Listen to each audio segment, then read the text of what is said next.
سلامات لو مدما بحدش فيديوهات مصي يالله سراويت تግራይ ቆቦ ሓሊፉ መገስጋሶ ሲዒቦም ሰራዊት ፋሽስት አብይ አህመድ ይፈረስ ከም ዘሎ ተሓቢሮም ምስ ኤርትራ ዝምድና ዝፈጠር ሓይሊ ፍጹም አይሳዕ ጽምዶ መበል 44 ካብ ኬንያ አብይ አህመድ ኣብ ልዕሊ ትግራይ ንዝገብሮ ወራር ክመርሑሉ ዝቕመጦም ተጋሩ ምዃኖም ትፈልጡ ዲኹም አዘዝቲ አርሚ ሰራዊት ትግራይ ኩናት ንኸጀመር ከም ዝወሰኑ ተሓቢሮም አስመራን ጨምሮ የኦሮምኛ ቃል እንደሆነ ሰራዊት ትግራይ በዓፋር ዘጀመረ መጥቃዕት ብምጥንኻር ሓደ ዞን ዓፋር ከም ዝተቆጻጸረ ተሓቢሮም ሓይላ የኤርትራ ቦጎኑ ናይ መጥቃዕት ትእዛዝ ከም ዝተዋሃበ ተገሊጹ ማረን ሰላም በስ ስበራ መቀለይ ከመላለስ ናብ ኩሉ ነገር አተናበ ሓይሊ ፈናል ደኔና ክልተ ኸዋት ህዝብ ኮይና መፍለይ ለይውዱ صمدو كويتا صمدو قدم انت اذا كنت كم حديث تقرم انت تباسنا نعرق صبغ تسرحنا خان مرق نتزس قرنا تريد سقم كلت خونكاس كم حدا قلصم سلام تازي ناي ويناي كي مسلكاتكم ناي بركت بركت بركت بركت بركت بركت ولا سب سلام تاي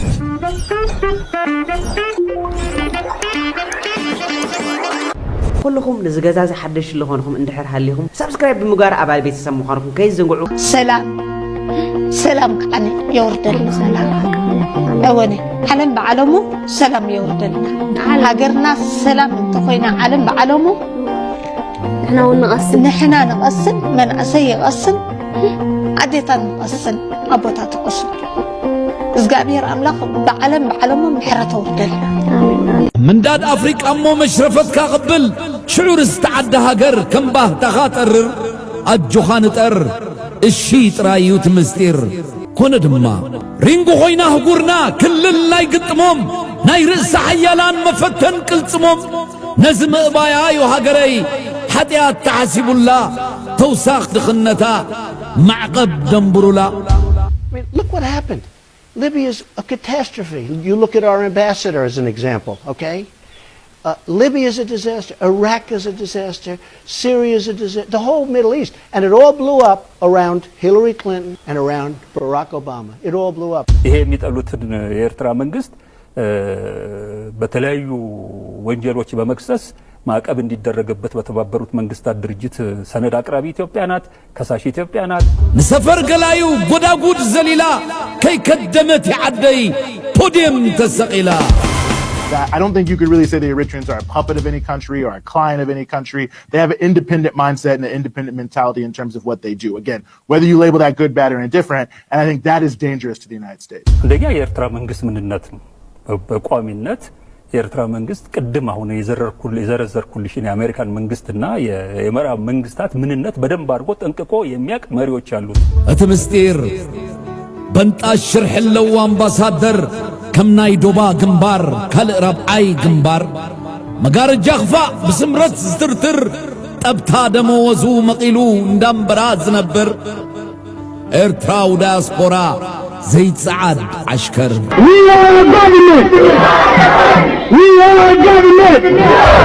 ዝዶ ዘይዚ ኣብዚ ምዕቡል ግጥም ዳዊትን ጎልያድን ምጭፍራ ሞትን ማሕበራቱን ኣብትዱር መሽጎራጉር ክፋእን ገመዱን እንዳንበልበልና ኣነን ባንዴራይን ንፋስ ከዓግቱልና ከምቲ እኩይ ልምዶም ሓደ ከም ሸሞንተ ብሊንክ ውሒዞም ጓዘም ምዕራብ ዓይ ግንባር ጓዘም ወገነይ ኤርትራው ዲያስፖራ አምባሳደር ሃገረይ ባሒልዎም ድምፁም በሪዩ ድምፀይ ሃገር ዝሕማምካ ሰበይ ናይ ሕማም ንንውሕ ዝበለ ግዜ ጽቡቕ ይዕሪፍና ነርና ኢና እቲ ምንታይ ካብ ፍልጠት ዜሮ ዝኾነ ሰብ ክውል እንተበለ ስትር እንተበለ ዝሓሸ ብምባልውን ተደጋጋሚ ኣብ መደባትና ዘርጊሕና ነርና ኢና እንታይ ንምባል ቆባቢልኩም ንለኹም ኣይተ በትስዋና ሕጅውን ፋሕ ዝበለ ሓሳባት ሒዙ መፅዩ ኣብዚ ማሕበራዊ ሚድያ ጠንቀልዓልዓ ክብል ኢሉ መፂሎሞ ኣድግሙ ኳኑ ከይተርፎ ንስ ጠንቀልዓልዓ ክብል ዝሓሰቦ እቲ ንቑሕ ህዝቢ ግን ተተሰኪሙ ሰላጣ የምስሎ ኣሎ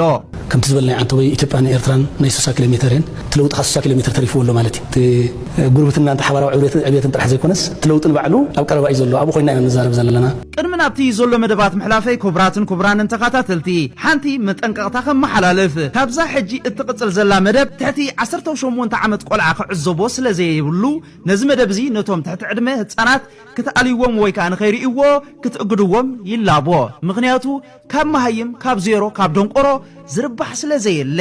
እምበር ካብ ኣይተ በትስዋና ዝርከብ ዝኾነ ይኹን የለን እቲ ምንታይሲ ኣብ ዝሓለፈ መደብና እዛ ቪድዮ እዚ ኣተዛሪቡ ነይሩ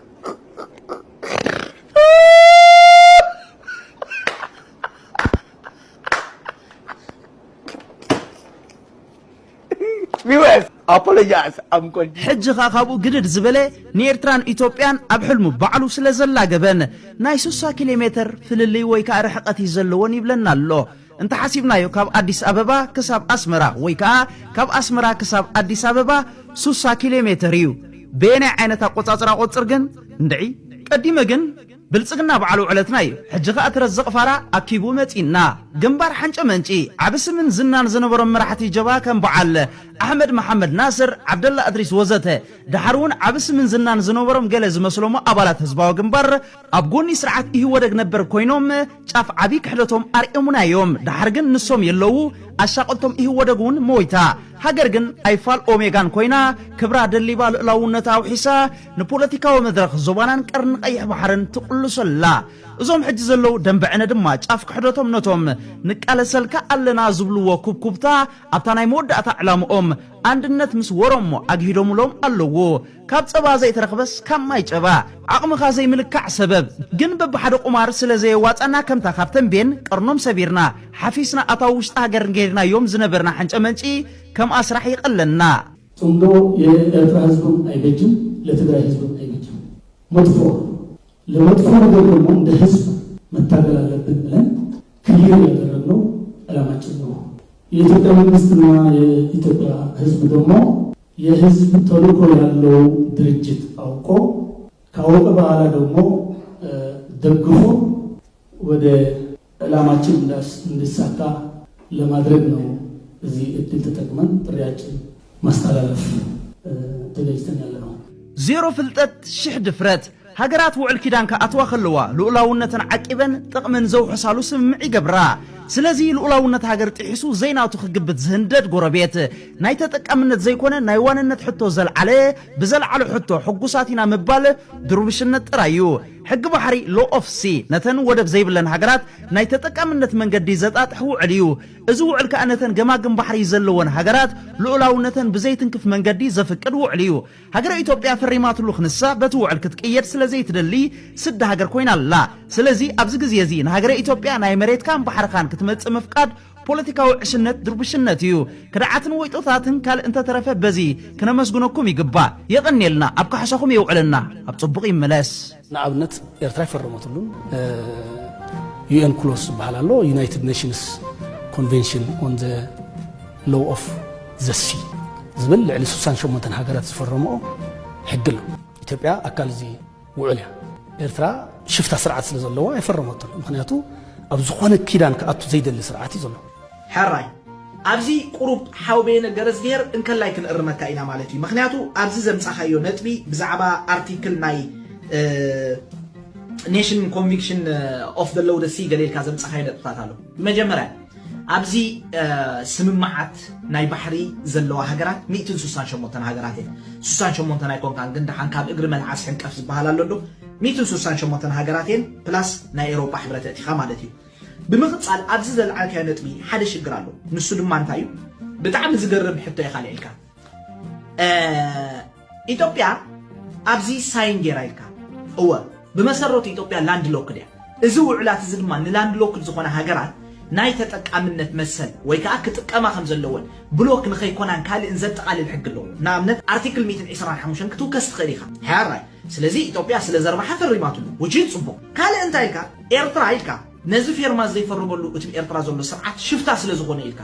بمسرته حاوبي نجار زجير with all due respect زوم برومة عين بخانير كأم حجة عيدنا حجة اللي خاري خيلها إذا شفتها تبرك على كتفوت هو معتهم صغيركم يخون أبزو خنة تأتوا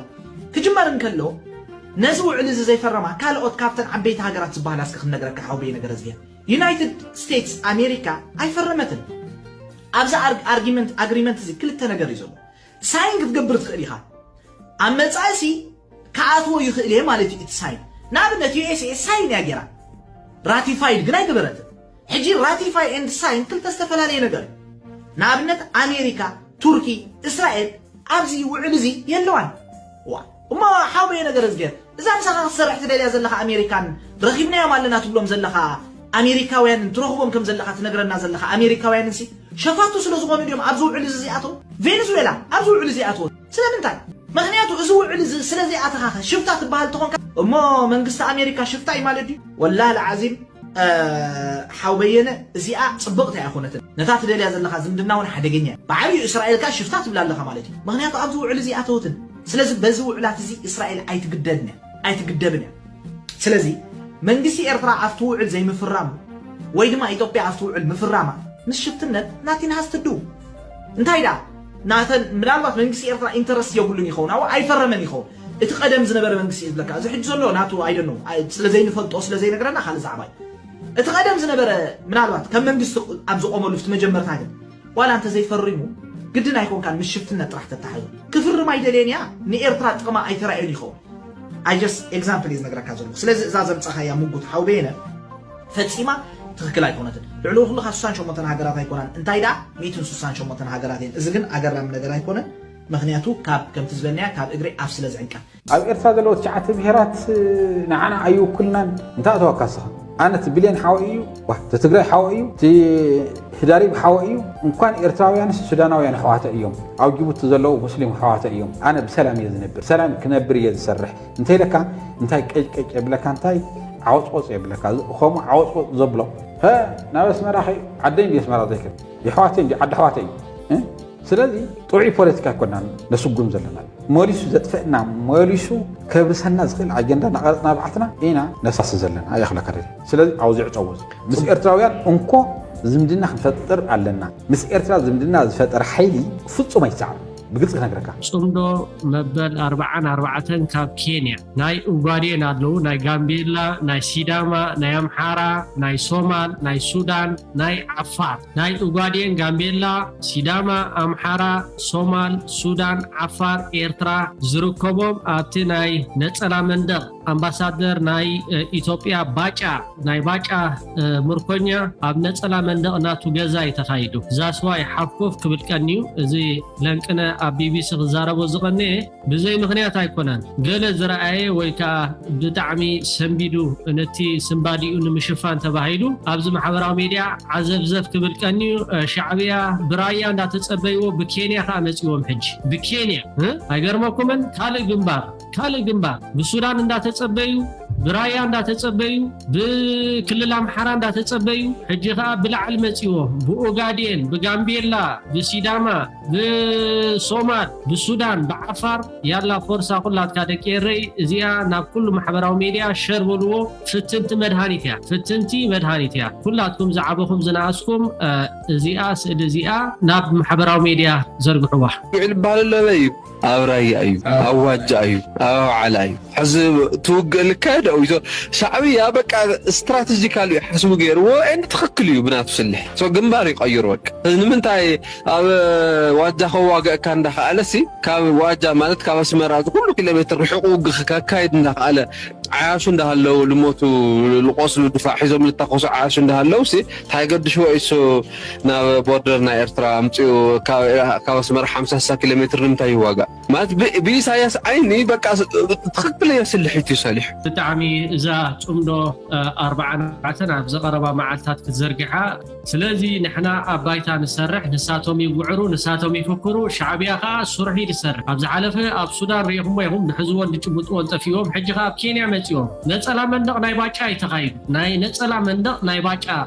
زاسواي حجها عقرقر زقني بزي مغنيات أيقونن مو أب سودان مستراقبوا بتعمي ما أبيلهم حجي خالق جنبار تخفيت خالق جنبار بكينيا بكار ورا بكل ፖርት ሱዳን ነው የገባሁት። አማርኛ ተናጋሪ የሆነው ሰፊው የኢትዮጵያ ሕዝብ አማራው በዋንኛነት ሌሎች ደግሞ አማርኛ የሚናገሩ እንዲገባቸው እንዲረዱት እና የጽንዶ ዓላማ ተከታዮች፣ ተርጓሚዎች፣ ሰሪዎች እንዲሆኑ ለማድረግ በማሰብ ነው። ከዛ በፊት ግን ሱዳንን በተመለከተ አንድ ቃል መናገር እፈልጋለሁ። የዛሬ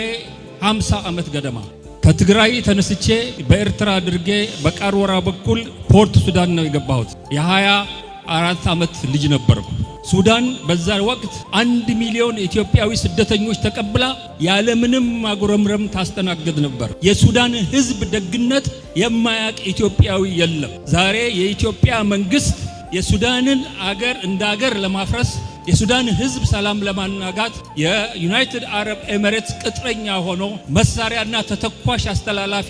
ሱዳንን የሚያፈርስ ሰራዊት አሰልጣኝ በመሆኑ የተነሳ የኢትዮጵያ ሕዝብ የሚሰማውን ሐዘን በዚህ ሕዝብ ስም ልገልጽላችሁ ፈልጋለሁ። الرفيق እንዳርጋቸው ጽጌ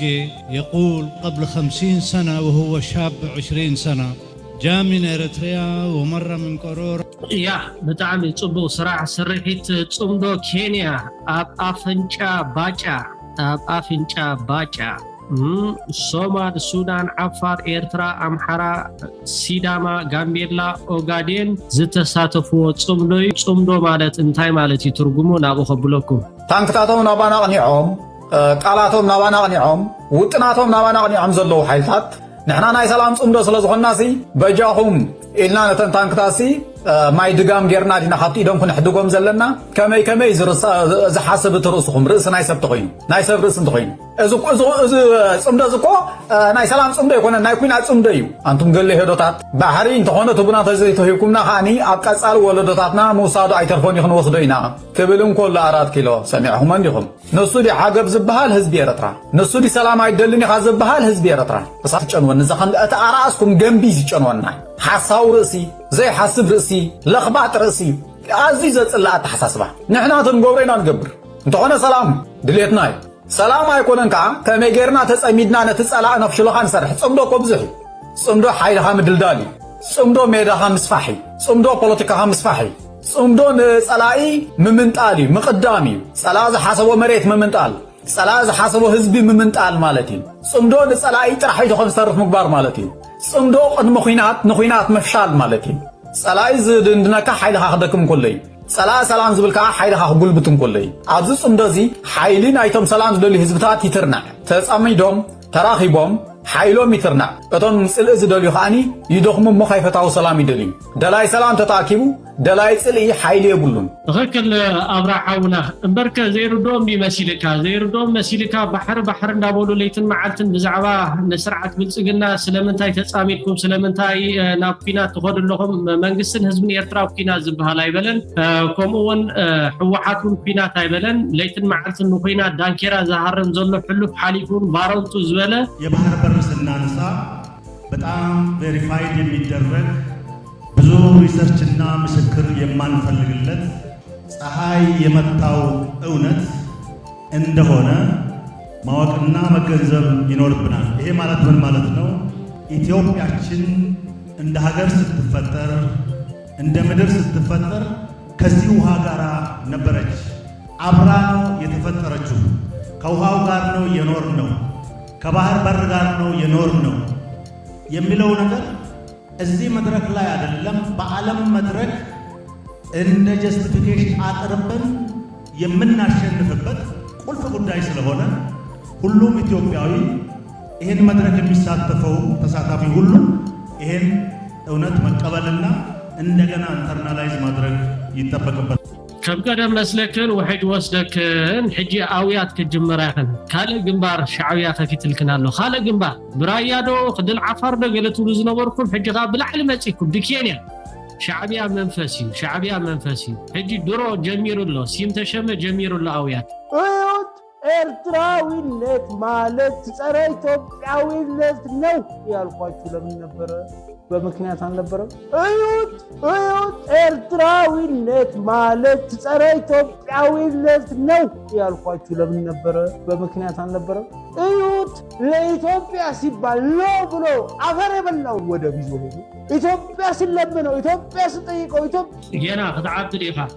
ኢኻ እንዲታመሱ በማድረግ ለውስጣዊ ደህንነታችን ዋና ጫና ለመፍጠር የሚችሉ ሴራዎችን እያሴሩ ሴራውን ወደ ግጭት እየቀየሩ አበክረው እየሰሩ ይስተዋላሉ። ኢትዮጵያን ከባህር ዳርቻ ለማስወጣት የተጠቀሙበት ዘለግ ያለ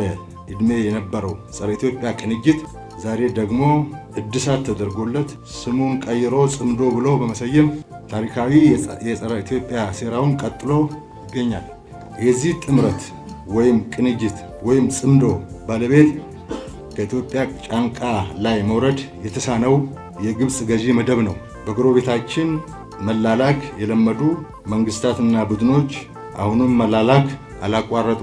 ኢትዮጵያን ለማዳ ኤርትራ ኣብ ማእኸል ጂኦፖለቲካዊ ውጥረት ቀይሕ ባሕርን ቀርኒ ኣፍሪቃን ንዓሰርተታት ዓመታት ብሰንኪ ጽኑዕ ቁጠባዊ ማዕቀብ ካብ ምዕራባውያን ተነፂላ ዝጸንሐት ኤርትራ ሕጂ ኣብ 2026 ኣብ ማእኸል ሓድሽ ፖለቲካዊ ምትፍናንን ስትራቴጂካዊ ምሕዝነትን ትርከባላ።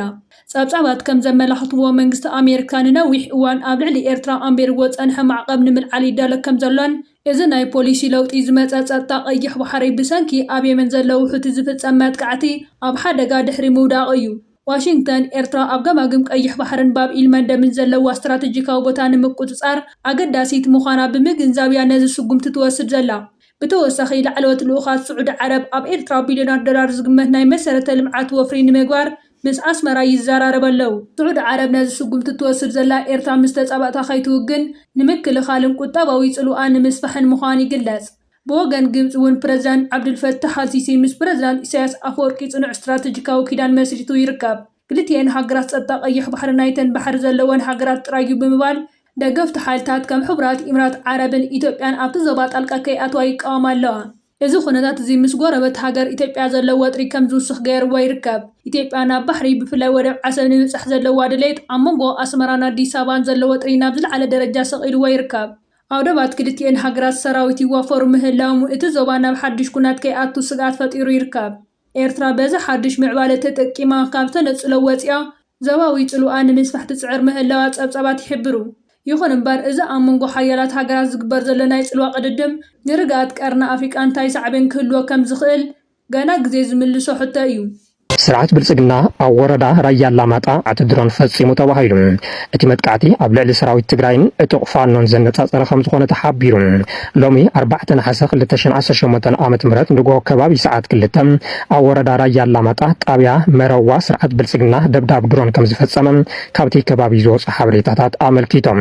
ብመሰረት ካብቲ ከባቢ ዝተረኸበ ሓበሬታ እቲ ደብዳብ ኣብ ልዕሊ ኣብ ካልኣይ ብርኪ ቤት ትምህርቲ መረዋ ዝነበረት ኣርሚ 26 ዘነጻጸረ ኮይኑ 4 ግዜ መጥቃዕቲ ከም ተፈጸመ ተገሊጾሎም። እቲ መጥቃዕቲ ኣብ ካልኣይ ብርኪ ቤት ትምህርቲ መረዋ ኣብ ማእኸል ፈልሲ ወይ ድማ ችግን ጣብያ ኣብ ቤተ ክርስቲያን ከምኡ እውን ማይ ኣብ ልዕሊ ዝቐድሑ ዝነበሩ ኣባላት ሰራዊት ከም ዝተፈጸመ ተፈሊጦሎም። እቲ መጥቃዕቲ ዝተፈጸመሉ ከባቢ መዋሰኒ ክልል ኣምሓራ ብምዃኑ ኣብቲ ከባቢ ኣብ ልዕሊ ይንቀሳቐስ ዝነበረ ዕጡቕ ሓይሊ ፋኖ እውን መጥቃዕቲ ከም ዝበጽሐ እቲ ዝወፅእ ሓበሬታ ዘመልክት። በቲ መጥቃዕቲ ኣብ ልዕሊ ሰላማውያን ሰባትን ሕርሻን ጉድኣት ከም ዝበጽሐ ዝሓበሩ ፍልፍላት ኣብ ልዕሊ ሰራዊት ትግራይን ሎጂስቲኩን ዝበጽሐ መጠን ኪሳራ ግና ዛጊድ ዝወፅእ ሓበሬታ የለን። ድሕሪ እቲ መጥቃዕቲ እውን ድሮን እቲ ስርዓት ኣብቲ ከባቢ ትዞር ከም ዝነበረ ዝሓበሩ መሳኽር ዓይኒ ተወሳኺ መጥቃዕትን ከይትፍጽም ሕብረተሰብ እቲ ከባቢ ጥንቃቐ ንክገብር ጻውዒት ቀሪቡ እዩ። ስርዓት ብልጽግና ሕወሓት ምስ ሻዕብያ ኮይኑ መንግስተይ ክግልብጥ ይመጽእ ኣሎ ብምባል ብመማኸሪኡ ኣይተ ጌታቸው ረዳ ኣቢሉ ንማሕበረሰብ ዓለም ብሳተላይት ተኸታተል ኣብ ዝበለሉ ጽባሕ ኣብ ዕለታዊ ምንቅስቓስ ኣብ ልዕሊ ዝነበሩ ኣባላት ሰራዊት ኣርሚ 26 መጥቃዕቲ ድሮን ከም ዝፈጸመ እዩ ዝግለጽ ዘሎ። እዚ ድማ እቲ ስርዓት ቁሉዕ ኩናት ንኽውላዕ ወግሒ ፀብሐይ ቱክቱክ ከም ዘሎ ዝሕብሩ ገለ ወገናት እቲ ናይ ልሙዓንቲ ደብዳብ መቐፀልታ እቲ ቅድሚ ሰሙን ኣብ ሸረሪና ዝወልዖ ግን ድማ ከቢድ ኪሳራ ዝበፅሖ ጻዕታራይነት ኩናት መቐፀልታ ከም ዝኾነ ይግለጸሎም። ስርዓት ብልጽግና ኣብዚ ሰሙን ሰራዊት ሻዕብያ ናብ ትግራይ ኣጽዋር የእትሎም ሰራዊቱ ክሳብ ራያ ኣላማጣ ኣትዩ ሕወሓት ንመንግስቲ ፌደራል ንምዕላው ምድላው ወዲኡ ዝብሉ ክስታቱ ነቲ ሎሚ ዘካየዶ ደብዳብ ድሮን ሕጋውነት ንምልባስ ዝዓለመ ከም ዝነበረ ገለ ወሃብቲ ርእቶ ይገልጸ ኣለዉ። ዓጋቲ ዘይብሉ ጽምዶን ርክባትን ኣብ ኬንያ ናይሮቢ ናይሮቢ ክካየድ ቀኒዩ ብሰላምን ብዓወትን ከም ዝተዛዘመ ትማላ ሓበሬታን ወፂኡን ተዘርጊሕን ይርከብ ኣሎ እዚ ዜናን ሓበሬታን ምስ ወፀ ንብዙሓት ሰባት ኣገራሚ ኮይኑ ይርከብ ጽምዶን ርክባትን ኣብ ዶባት ኤርትራን ክልል ትግራይን ዝጀመረ ናብ ሱዳን ሕጂኻ ኣብ ውሽጢ መሬት ኬንያ ርእሰ ከተማ ናይቲ ሃገር ናይሮቢ ክካየድ ቀኒዩ ኣብዚ ተኻይዱ ዝርከብ ዘሎ ጽምዶን ርክባትን ቅድሚ ሕጂ ኣብ ጽምዶ ዘይተሳተፉ ኣህዛብ ኢትዮጵያ ተሳተፍቲ ኮይኖም ይርከብ ኣለው ዓጋቲ ዘይብሉ ጽምዶ ድሮ መሬት ኬንያ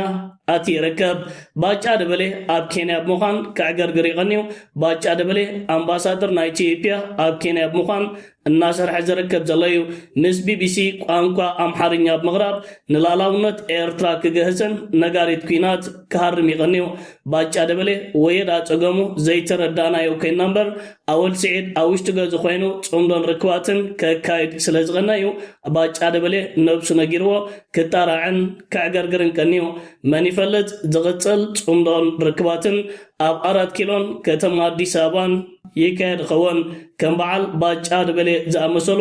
ዕቡዳት ሰበስልጣን ናይ ስርዓት ብልጽግና ጽምዶን ርክባትን ኣካየድ ቀኒ ዝብል ከምዚ ዓይነት ዜናታት ምስ ወፀ ዝሕዝዎን ዝጭብጥዎን ጠፊዎም ይርከብ ነዚ ባጫ ደበሌ ከካይደ ዝቐነ ዕግርግርን ነጋሪት ኩናትን ኢትዮፎርም ንጉዳይ ዝምልከት ዘርጊሖሞ ዝርከብ ዘለው ሓደ ቪድዮ ኣሎ ሕፅር ዝበለት ቪድዮ እናባኹም ከብላ ንምክትታላ ኣገዳሲ ስለ ዝኸውን ንባጫ ደበሌ ሂቦሞ ዝርከብ ዘለው መግለፂታትን አገራምን አስሐቅን ስለዝኾነ ባጫ ደበሌን ሻቢያ 2 ጊዜ ያስደነሳቸው አንድ ጊዜ በሳህል ማርኮ ሌላ ጊዜ በናይሮቢ ጋብዞ የሚለውን ጎምዛዛ ፌዝ ተከትለን ስንጓዝ ሰውየው በትክክልም የአፍሪካ ቀንድ የፖለቲካ ገጸ ባህሪ ሆነው ሲከሰቱ እናገኛቸዋለን። በእርግጥም ባጫ ውጥንቅጥ በበዛበት መውጣት መውረድ መክዳት መከዳት በሰለጠነበት መርሄለሽነት በነገሰበት ለቃላ ለመታመን ባየለበት የእርስ በርስ ጦርነት ባልተቋረጠበት የአፍሪካ ቀንድ ፖለቲካ ውስጥ አንድ ረጅም ታሪክ ቢጻፍ ባጫ ደበሌ በሁሉም መልክ መቀረጽ የሚችል ሁለገብ ገጸ ባህሪ ሆነው ይከሰታሉ። ተዋጊ ነህ ሲባሉ ምርኮኛ ሆነው ይገኛሉ። ወታደር ነህ ሲባሉ ኪነተኛ ይሆናሉ። ደርግ ነህ ሲባሉ ሻቢያ ሆነው ይገኛሉ። ሻቢያ ነህ ሲባሉ ኢህድን ይሆናሉ። ኢህድን ቤት ሲፈለጉ ኦህዴድ ቤት ይከሰታሉ። የኢህአዴግ መከላከያ ነህ ሲባሉ የብልጽግናም ሆነው ብቅ ይላሉ። ጄኔራል ነህ ሲባሉ ሳይረፍድ አምባሳደር ሆነው ይገኛሉ። ይህ 5 አስርታትን የተጠጋው የባጫ ህይወት በጥቂት አረፍተ ነገሮች ሲገለጽ ነው። ባጫ ኤርትራ ሆይ እንኳን ተገነጠልሽ ብለው ኢትዮጵያን በሚያወግዙ የታጋይ ዘፈኖች ታጅበው ከፍ ዝቅ ብለው ሲጨፍሩ እንዳልነበር ሰሞኑን ደግሞ ኤርትራ የተገነጠለችው በህግ አይደለም እናጠፋታለን እያሉ ብቅ ብለዋል። እነሱም ህጋዊ በሆነ መንገድ አይደለም የሄዱት። ስለዚህ አሰብን አስቀራለሁ ብለት ይጠፋ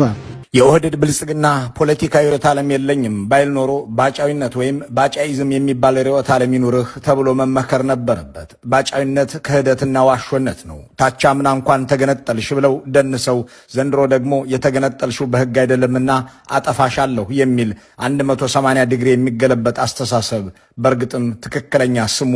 ባጫዊነት መሆን አለበት። የሻቢያን ታጋዮች እያንቆለጳጰሰ ኢትዮጵያን እየከሰሰ ጎረቤቶችን ደግሞ በተንኮለኛነት በሚፈርጀው ዘፈን ባጫ በናይሮቢው የኤርትራ ኤምባሲ ባሰናዳው ድግስ ላይ ተገኝተው ከመደነሳቸው በፊት ሰሞኑንም ኤርትራ የተገነጠለው በህግ አይደለም እናጠፋዋለን ብለው ከመፎከራቸው አስቀድሞ ወደኋላ ግማሽ ክፍለ ዘመን ስንመለስ አንድ አትንኩት የተባለ ታዳጊ በአዲስ አበባ ውስጥ ቄራ አካባቢ እናገኛለን። በእርግጥ አትንኩት የቄራ ልጅ አይደለም። የተወለደው ቡራዩ ነበር። ከቤተሰቦቹ ሸሽቶ ግን ወደ አዲስ አበባ ሄደ። ከአዲስ አበባም ቄራ አካባቢ እያለ የወቅቱ መንግስት አገኘውና ወታደር አድርጎ አፈሰው። ተዋጊ መሐንዲስ የተባለውን የደርግ መንግስት ጦርም ተቀላቅሎ ከስልጠና በኋላ ወደ ኤርትራ ዘመተ። ዘመቻው ደርግ ተገንጣይ ወንበዴ፣ የአረብ ቅጥረኛ ወዘተ እያለ የጠራው የነበረውን ሻቢያን ለመውጋት ነበር። ሆኖም አትንኩት ድል አልቀናውም፣ ተማረከ። ስም በበሬ አይገዛምና በዚህ የማይደፈር በሚመስል ስም ወደ ሻቢያ ቀጣና የገባው አትንኩት ተነካ። ሻቢያም እጅ ወደ ላይ አስባለው፣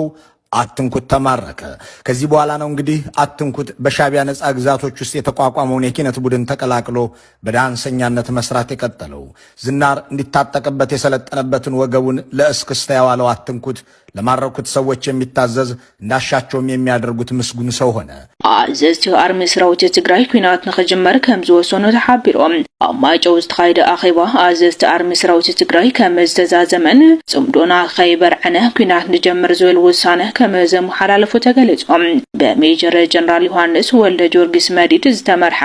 ናይ 9 ኣርምታት ኣዘዝቲ ዘሳተፍ ኣኼባ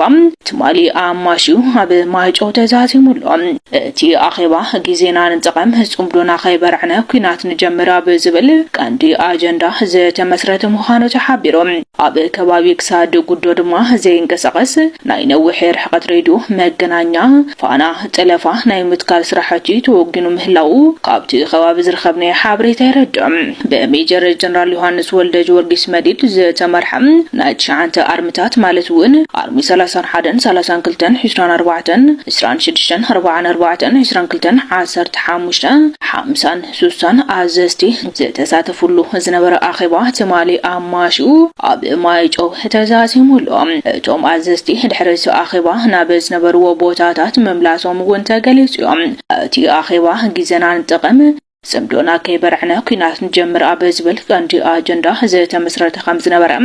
ዝበፅሐና ሓበሬታ ይረድም ብተወሳኺ ኣብ መንጎ ወረዳታት እምባላጀን እንዳምኾንን ኣብ ዝርከብ ወሰን ክሳድ ጉዶም ካብ ማይጨው ንዓዲሹ ትኸይድ ብኣንፈት የማን ኮይኑ ንጸጋም ገጽ ልዕሊ ጽርግያ ዘይንቀሳቐስ ናይ ነዊሕ ርሕቀት ሬድዮ መገናኛ ናይ ምትካል ስራሕቲ እውን ካብ ዝተወገነ ተሓቢሩሎም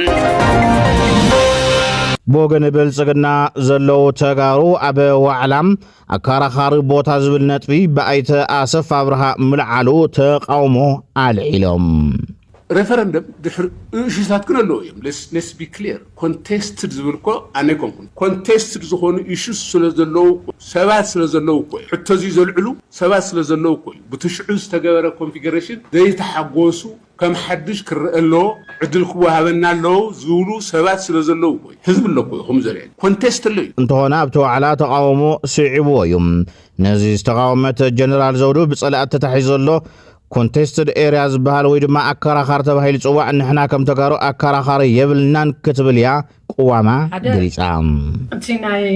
ምዕራብ ትግራይን ደቡብ ትግራይን ብጸላእቲ ተታሒዙ ዘሎ ኮንቴክስት ኤሪያ ዝበሃል ወይ ድማ አካራኻሪ እናተባሃለ ዝጽዋዕ ንሕና ከም ተጋሩ አካራኻሪ የብልናን አካራኻሪ እናተባሃለ ዝጽዋዕ ፐርሰናሊ ይቕበሎን ከም ትግራይ ስለዝኾነ ማለት እዩ ካልኣይት ታሪኻዊ ቦርደር ትግራይ ይፍለጥ ስለዚህ አካራኻሪ ኢልና ተዘይንጽውዕ ቶም ጸላእትን ቶም ወረርትን ከምኡ ተወሉ ብዙሕ ግዜ ድማ ኤንጆታት እውን አካራኻሪ ንብልውን ስለዝጽውዕዎ እዚ ብኡን ተዝእረም ደስ ይብለኒ ካብ ሓሊፉ ቶም ሓደ ንቃለሰሎም ዕላማታት ሓደ ትግዛኣታዊ ሓድነት ትግራይ መረጋጋፂ ስለዚህ ዝተወረረ መሬትና ክነምልስ ኢና ንቃለስ ዘለና እዚ ክንቃለስ እንተለና ሕገ መንግስታዊ ብዝኾነ መንገዲ ክትግበር ኣለዎ ይብል ውዕል ፕሪቶሪያ ሕገ መንግስታዊ ክበሃል እንተሎ ያው ታዝነበረት ሕገ መንግስቲ ዝፈልጣ ትግራይ መምላስ ዝብል እዚ ሕጋዊ እዩ ኢልና ንወስድ ኣብዚ ግን ዝለዓሉ ስግኣታት ኣለዉ ሓደ ገጽ በቲ ሕገ መንግስቲ ክንብል ተለና ታዝነበረት ትግራይ መምላስ ማለት ናብ ኑር መምላስ بخلي جاز كعا بريفرندم يودع زلون الله سون حق من قستوي أو زين نصبهم سقعات تنتايم ቶም ስጋታት ከመኢና ክንፈትሖም ዝብል ካብ ባህር ዳር ደብረ ዘይትን ዝተበገሰ ድሮናት ትግራይ ከምዛቷ ተገሊጾም በዛዕባ ተብላማጣን ከባቢን ዝተፈጸመ መጥቃዕቲ ድሮን ድማ ካብ TDF ምላሽ ተዋሂቡሎም ኃይል አየር ኤርትራ በወገኑ ናይ መጥቃዕቲ ትእዛዝ ከም ዝተዋሃበ ተገሊጾም ኣብ ዞባ ደቡብ ትግራይ ወረዳ ራያ አላማጣ ብላዕሊ ሓይልታት ትግራይ ዝተፈጸመ መጥቃዕቲ ድሮን ኣብ ላዕሊ ህይወት ሰብን ቤት ትምህርትን ጉዳት አውሪዶሎም BBC ካብ ወታደራዊ አዘዝትን ቤት ጽሕፈት ዞባን ዝረኸበ ሓበሬታ ብሶኒ ንጎ ሰዓት 2 ኣብ ጣብያ መረዋ ኣብ ክልተ ከባቢታት ኣብ ልዕሊ ኣርሚ 26 መጥቃዕቲ ድሮን ከም ዝተፈጸመ መላኺቶም ዛጊድ ካብ ማእኸላይ መንግስቲ ኢትዮጵያ ይኹን ካብ ክልላዊ መንግስቲ ትግራይ ብዛዕባ እቲ መጥቃዕቲ ምልክት ዝተዋህቦ ወግዓዊ መግለፂ የለን ቢቢሲ ካብ ሰራዊት ኢትዮጵያ ምላሽ ንምርካብ ዝገበሮ ፃዕሪ ድማ ይሰመረን ቢቢሲ ትግርኛ ካብቶም ሲቪላውያንን ወታደራውያንን ዝረኸበ ሓበሬታ በቲ መጥቃዕቲ 3 ኣባላት ሓይልታት ትግራይ ሽዑ ክመትን ከለዉ 7 ኣባላት ድማ ሕክምናዊ ረድኤትን ኣብ ዝረኽብሉ ሆስፒታል ከም ዝተለኣኾም መላኺቶም እቶም ምንጭታት ቢቢሲ እቶም መጥቃዕቲ ዝወረዶም ኣባላት ሕክምናዊ ረድኤት ዝረኽብሉ ዘሎ ማእኸል ሕክምና ካብ ምዝራብ ተቆጢቦም ኣሎም በቲ ዝተረኸበ ሓበሬታ መሰረት እቲ ዝተፈጸመ መጥቃዕቲ ድሮን ክልተ ግዜ ብሓደ ሓይልታት ትግራይ ዝዓስከርሉ መረዋ ካልኣይ ብርኪ ቤት ትምህርትን እቲ ሳልሳይ ድማ ኣብ ሓደ ወሓዚ ሩባ ከም ዝኾነ ምፍላጥ ተኻይለሎም ሓደ ሽሙ ዝተዓቀበ ኣባል ሓይልታት ትግራይ ወቲ መጥቃዕቲ ኣብ ካልኣይ ብርኪ ቤት ትምህርቲ ተፈጺሙ ክረምቲ ስለ ዝኾነ ትምህርቲ እውን ስለ ዘየለ ኣርሚ 26 ኣብ እዮም ጽሊሎም ነይሮም ብምባል እቶም ግዳያት ኣባላት ሰራዊት ከም ዝኾነ ረጋጊጾም በቲ መጥቃዕቲ ክንደይ ዝኣኽሉ ከም ዝሞቱ ግን ኣይነፀረን ካብ ባህር ዳር ሓንቲ ድሮን ንጉሆ ተላዒላ ከም ዝኸደት ፈሊጥና ከይዘረት በቐጥታያ ደብዲባ 4 ግዜ እያ ደብዲባ ኢሎም እቲ ወተሃደራዊ ምንጪ ሓንቲ ኣካንቺ ዝዓይነታ ድሮን ቱርኪ 12 ቦምባ ጽዒና ከም ዝኸደትን 4 ቦምባ ከም ዝደብደበትን ሓቢሮም ካብኡ ድማ ውፅኢታዊ ብዝብል ገምጋም ካልእቲ ድሮን ካብ ባህር ዳር ተላዒላ ደብዳብ ከም ዘካየደትን ሳልሰይቲ ድማ ዊንግሎንግ ዝዓይነታ ድሮን ቻይና ካብ ደብረ ዘይት ብሽፍቱ ተላዒላ መጥቃዕቲ ከም ዝፈጸመት ሓቢሮም ቢቢሲ ትግርኛ ዝዘራረቦም ማሕዳር ወረዳ ራያ ኣላማጣ ኣይተ ዳንኤል ታምራት ግነት መጥቃዕቲ ኣብ ልዕሊ ሰላማውያን ሰባት ዘነጻጸረ ከም ዝኾነን ቤት ትምህርቲ ከም عنون تزاريبهم نسو حدا سلاماو نباري بيت متقعات خمس قتلن كالو 4 ድማ አካላው ጉዳት ከም ዝወረዶ ምን ተዛሪቦሎም እታ ድሮን ኣብ ሰላማውያን ሰባት ያ ጉዳት ወሪዳ ሓደ ኣብ ቤት ትምህርቲ ኻላይ ድማ ንብርታ ኣብ ማይ ዘቀድሕሉ ያ መጥቃዓት ፈጺማ ብርክዝ ዝበሉ ቆሲሎም ሓደ ድማ ሽዕንሽዕ መይቱ ኢሎም እታ ድሮን 3 ግዜ ተመላሊሳ መጥቃዓት ከም ዝፈጸመት ክልተ ግዜ ኣብ ካልኣይ ብርኪ ቤት ትምህርቲ መረዋ ሓደ ግዜ ድማ ኣብ ወሓዚ ሩባ መጥቃዓት ፈጺማ ኢሎም ኣብ ተኻባ ሓያል ስንባደ ከም ዝተፈጠረ ዝዛረብ ተሓላፊ በቲ መጥቃዓት ጉዳት ዝወረዶም 4 ብልክዕ ናብ የናይ ሆስፒታል ከም ዝተላኹን ክዛረብ ይደልየን እቲ መጥቃዓት ድሮን ዝተፈጸመሉ ከባቢ ጣብያ መረዋ ካብ ላማጣ 50 ኪሎ ሜትር ናንፈት ምዕራብ ዝርሐቅ ኮይኑ ቆላ ባህር ዘለዎ ከባቢ ከም ዝኾነ ካብ ተሓላፊ ዝተረኸበ ሓበሬታ መላኺቱ ኣላ ናብዚ ቆላዊ አካባቢ በፍላይ ድማ በመዋስንት ትግራይና መሓራን ዝርከብ ዋጃ ዝበሃል ከባቢ ተረጋጋሚ መጥቃዓት ከቢደ ጽዋር ክፈጸም ከም ጸንሐ ኸሲስዮም በአንፈት ቆቦራ ያላማጣ በኽልቲ ወገን ከቢደ ወታደራዊ ምትኻብን ብድላዋትን ከም ዘሎ ቢቢሲ ካብ ወታደራውያንን ሲቪላውያንን ምንጭታት ዝረኸበ እሙን ሓበሬታ መላኺቱ ኣላ ቅድሚ ሓደ ሰሙን ኣብ መንጎ ሓይልታት ፌደራልን ሓይልታት ትግራይን ቀዳም ነሓሰ 1 2026 ዝወልዕ ከቢድ ውግእ ኣብ ዝዋን ሃዲዩ ከም ዘሎ እኳ እንተተገለጸ እንትኾነ ብኻልኦት ግንባራት ክውላዕ ልዕል ተኸሎ ከም ዘሎ ቢቢሲ ዝረኸበ ሓበሬታ ረድዮም ቢቢሲ ዝረኸበ ወታደራዊ ምንጭ ከም ዝገለጾ እታ ኣብ ሸረሪና ዝተኻየደ ውግእ ሽዑ ቀዳመ ማሲዶው ከም ዝበለ እዩ ኣብቲ ውግእ ብወገን ሓይልታት ትግራይ 13 ብወገን ፌደራል ድማ ድሕሪ ስምምዕ ፕሪቶርያ ምዕራብ ትግራይ ንምቁፅጻር ብመንግስቲ ፌደራል ዝተመስረተ ዘብዕተ ከዘ ዝበሃል ዕጡቕ ሓይሊ ዝተደገፈ ሰራዊት ፌደራል ከም ዝተሳተፉ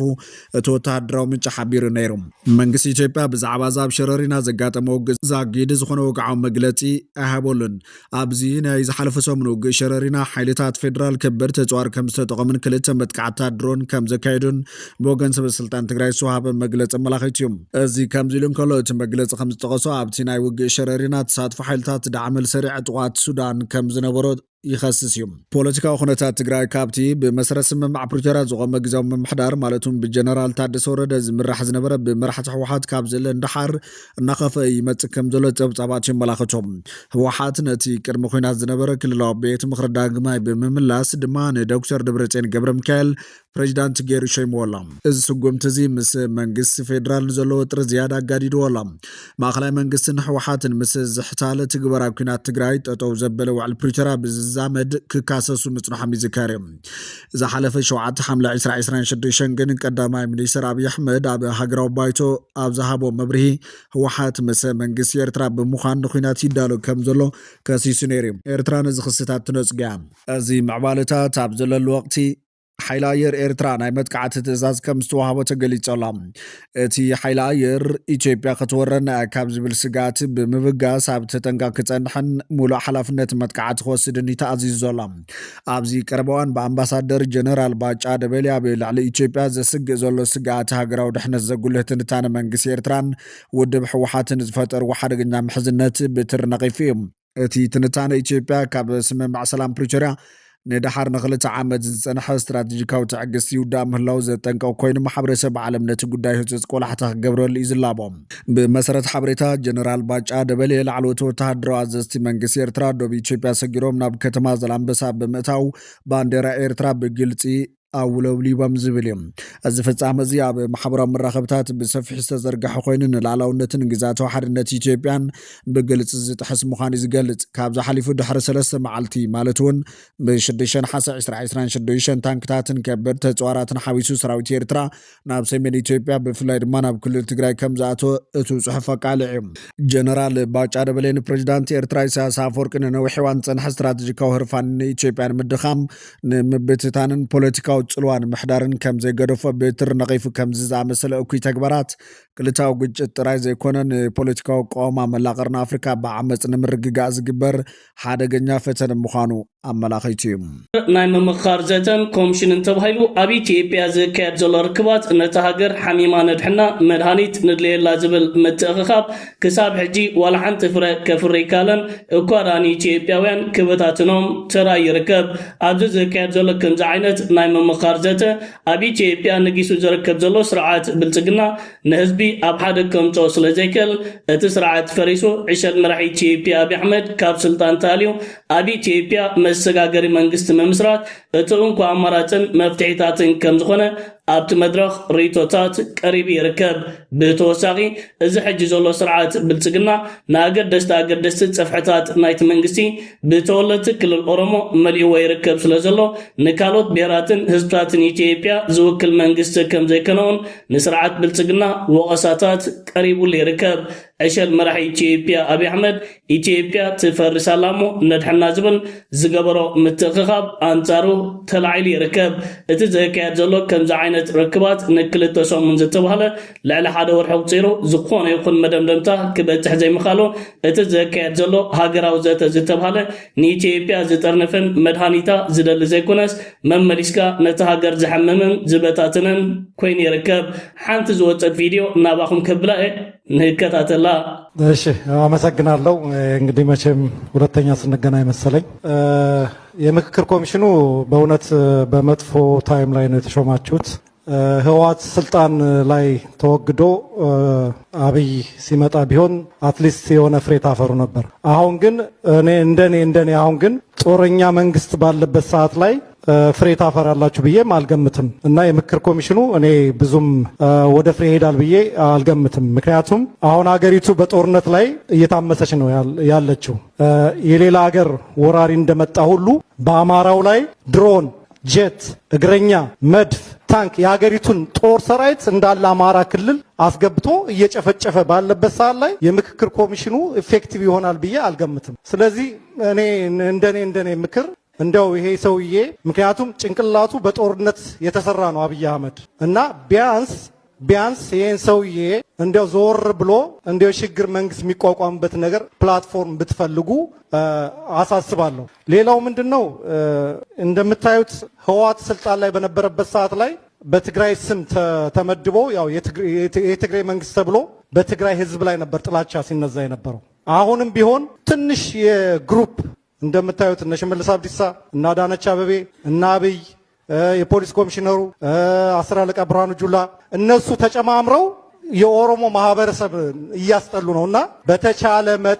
በተቻለ መጠን እንደው ከዘረኝነት ነፃ የሆነ መንግስት እንዲቋቋም አገሪቱ የምትፈልገው መንግስት እንዲቋቋም ብታሳስቡ ይሄ ሰውዬ በምንም ነገር እስካለ ድረስ የምክክር ኮሚሽኑ ኤፌክቲቭ አይሆንም ህዝብ እየተገደለ ነው ያለ በኦሮሚያ ኦሮሞዎች እየሞቱ ነው ያሉት በትግራይም ያዣበበው ጦርነት እያያችሁ ነው አማራ እየተጨፈጨፈ ነው ያለ እኔ እውነቱን ነው የምናገረው ሰላም ቢሆን ደስ ይለኛል ኦሮሞ አማራ ከምባታ ሀዲያ አንድ ቢሆን ደስ ይለኛል ግን ይሄ ሰውዬ ጭንቅላቱ ማይንዱ የሚሰራው በጦርነት ብቻ ነው የሚሰራው አብይ አህመድ። ስለዚህ በተሻለ መጠን እኔ በእውነት ታሳዝኑኛላችሁ። እዛ ያላችሁት ለኢትዮጵያ ብዙ ነገር መስራት የምትችሉ ሰዎች ናቸው። ስለዚህ በዚህ ሰዓት ወቅቱ አይመስለኝም ምክክር ኮሚሽን። በተሻለ መጠን እናንተ እንዲያውም ሄዳችሁ ስልጣን ልቀቅና የምክክር ኮሚሽን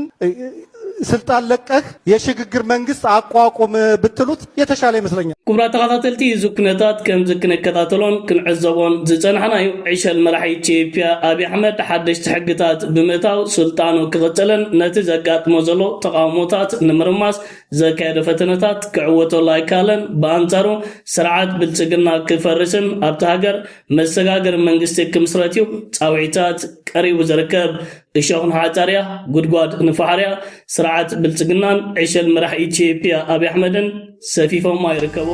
ተመሊስና ኣለና ዝተዋሃበና ስራሕ ወዲና ማለት እዩ። ኣጋጣሚ ሎሚ ንጎ ኣብ ከባቢ ራያ ኣላማጣ ዘዋድቡ ማለት እዩ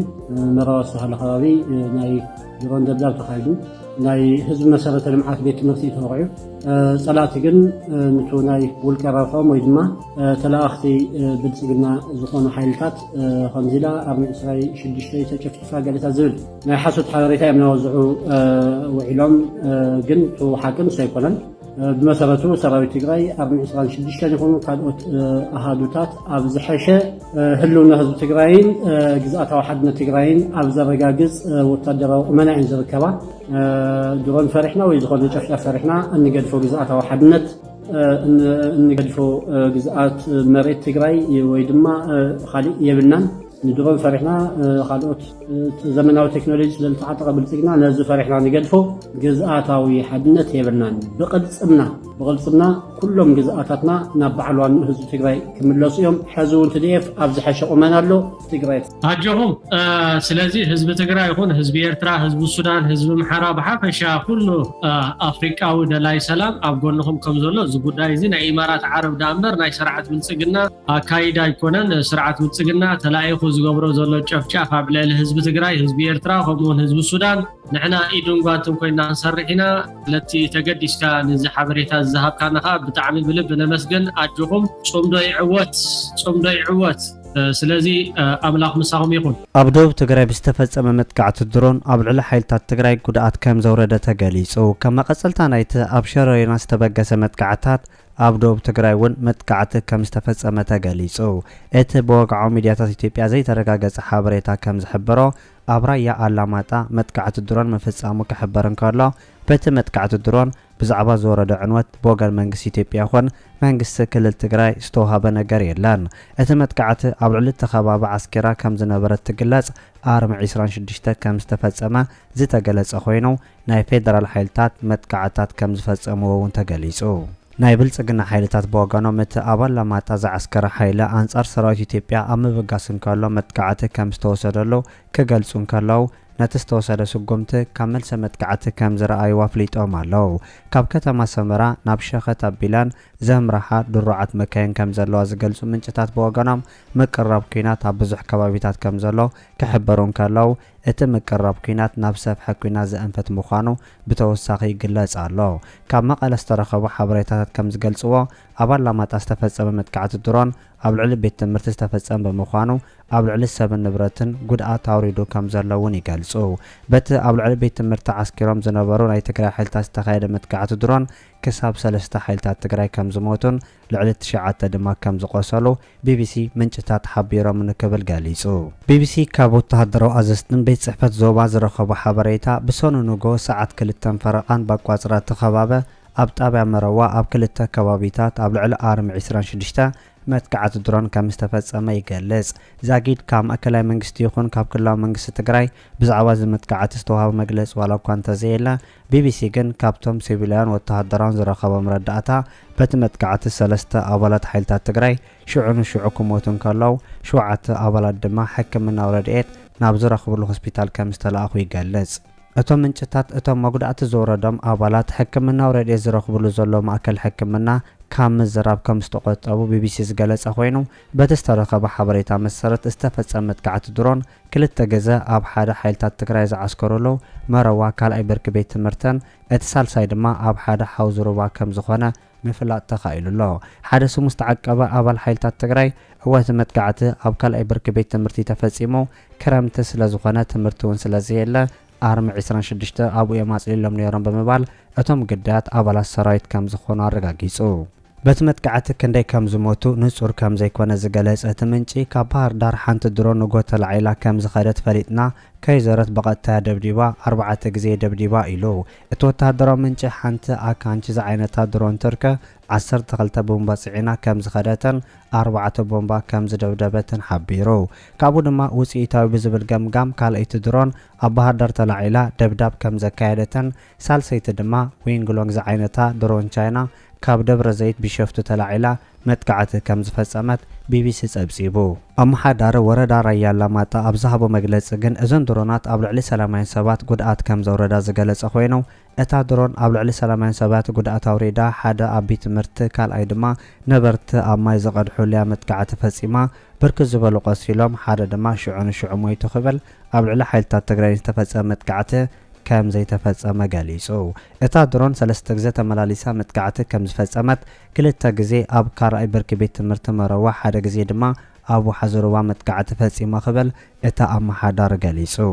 ጽምዶ ሕጂውን ይቕጽል ከም ዘሎ ተገሊጹ ነቲ ኣብ መንጎ ኤርትራን ክልል ትግራይን ክካየድ ጸንሐ ብሓባር ናይ ምስራሕ ንጥፈታት ንምዕባይ ናብ ኬንያ ሰጊሩ ከም ዘሎ ምንጭታት ኤርትራ ገሊጾም ኣብ መንጎ ሓይልታት ኤርትራን ትግራይን ሰራዊት ሱዳን ሽርክነት ተመስሪቱ ከም ዘሎን ሓበራዊ ሓይሊ ናይተን ሃገራት አንጻር ናይ ብልጽግና ወገናት ክዓጥቕ ከም ዝኽእል ክሕበር ጸንሐ ኮይኑ እቲ ኩነታት ካብ ግዜ ናብ ግዜ ንዓበይ መጽእ ከም ዘለውን እቶም ምንጭታት ይሕብሩ ኣለዉ ኣብ ኬንያ ዝተኻየደ ንዝተፈላለዩ ወገናት ዘካተተ ናይ ጽምዶ ንጥፈታት መቐጸልታኦም ምዃኑ ዘመልክቱ እቶም ወገናት ተቃወምቲ መንግስቲ ኢትዮጵያ ዝኾኑ ናይ ዓፋር ኦጋዴን ጋምቤላ ሲዳማ ሶማል ኣምሓራን ሱዳን ወገናት ኣብቲ ኣብ ኬንያ ዝተኻየደ ናይ ጽምዶ ንጥፈታት ከም ተሳተፉን ብተወሳኺ ተገሊጹ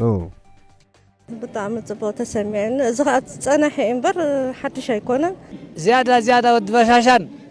መሳርሕቱን ካብ ምድሪ ዓለም ክጠፍኡ ከም ዘለዎም ህዝቢ ሰንዓፈ ህዝቢ ኤርትራ ህዝቢ ከባቢ ሰንዓፈ እውን ምሉኡ ናብዚ ዛላምበሳ ከኣቱ ከሎ ብጣዕሚ እንታይ ሓጎስ ተሰሚዕና ርኢኹም ኣተኣታትዋና ኣብዚ ሕዚ እዋን ርክብ ህዝብታት ትግራይን ኤርትራን ናብ ዝሓሸ ብራኸ በፂሑ ምህላው እዩ ብብዙሓት ዝግለጽ እዞም ክልተ ኣሕዋት ህዝብታት መጻኢኦም ውሕስን ምግባርን ሓበራዊ ልምዓትን ምስላትን ዘላቒ ሰላምን ንምርግጋፅን ኣብ መንጎም ዘሎ ርክብ ዝያዳ ሕዚ ምጥንኻር ልዕሊ ዝኾነ ይኹን እዋን ውሳነ እዩ ንቃልሲ ዝወፈሩ ህዝብታት እዮም ወፃዓ ዝነበሮም ህዝብታት እዮም ንዑ ንምካት ተባሂሉ ብክልቲኡ ዓዲ ናብ በረኻ ከም ዝወፁ ይፈልጥ እየ بتاريخ خمس زردو مالتيو سلاز تركبهم حجزن حجزكا نحوار صلا أنا يريد تشعق زي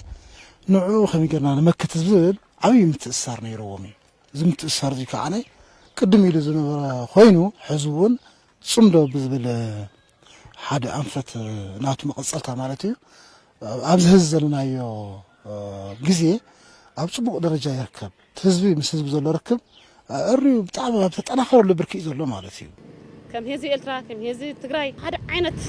قانقنا بزلزة هذا عين قانق لنا هذا عين تاريخ لنا زقت النجارات نيريو نهذه دقات على إذا كنا تاريخ صبق هذا عين زمدنا هذا عين تاريخ هذا عينت هيوت هذا عينت حولنا تحس كأنا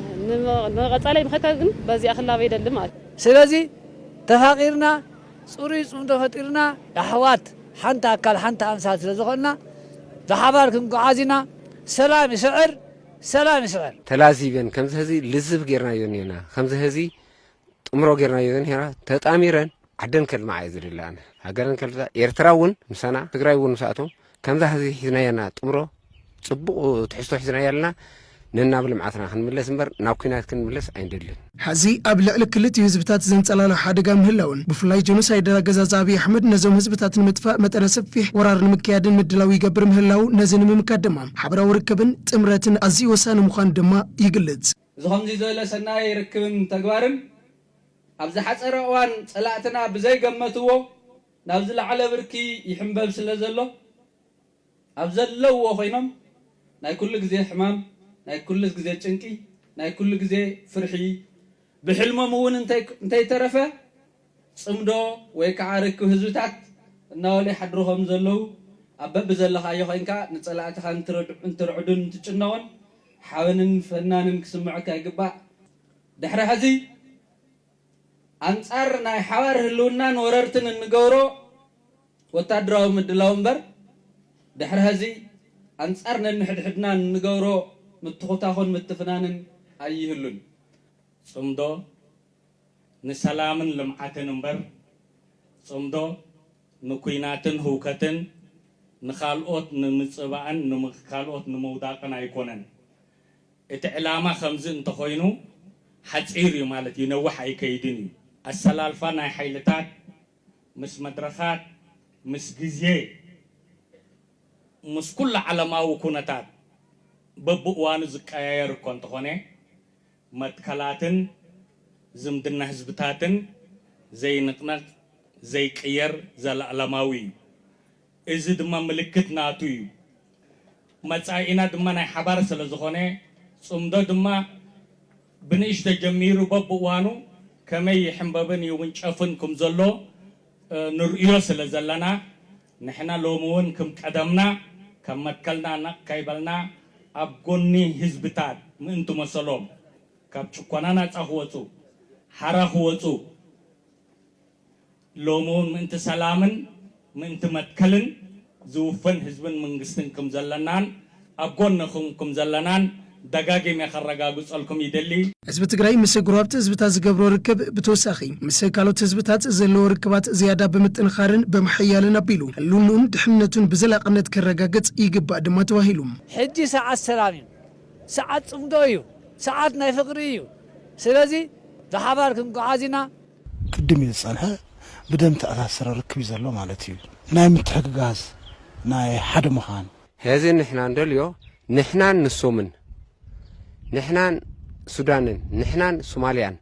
ንሕናን ዓፋርን ንሕናን ክልል ኣምሓራን ብሓደ ሓቢርና ዓድና ክንልምሕና ፍቅሪ ከዓኒ እንዳስፋሕፋሕና ንክንከይድ ብጣዕሚ ደስ ብለኒ ሓደ ዓይነት ታሪክ ሓደ ዓይነት ህይወት ሓደ ዓይነት ሕውነት ሒዝካ ንቐጻላይ ምኸታ ግን ንክኸይድ ዘለዎ እምበር ናይ ሕልፍ ከልዕል የብሉን ዝኾነ ነገር ማለት እዩ ኤርትራ ነዳድን ባህርያዊ ጋዝን ንምውፃእ ዘኽእል ስራሓት ክትጅምር ምዃና ተገሊጹ መንግስቲ ኤርትራ ኣብ ገማግም ቀይሕ ባሕሪ ዝርከብ ሃብቲ ነዳድን ባህርያዊ ጋዝን ብዝለዓለ ፀፍሒ ንምውፃእ ዘኽእል ተግባራዊ ስራሓት ክጅምር ምዃኑ ኣፍሊጡ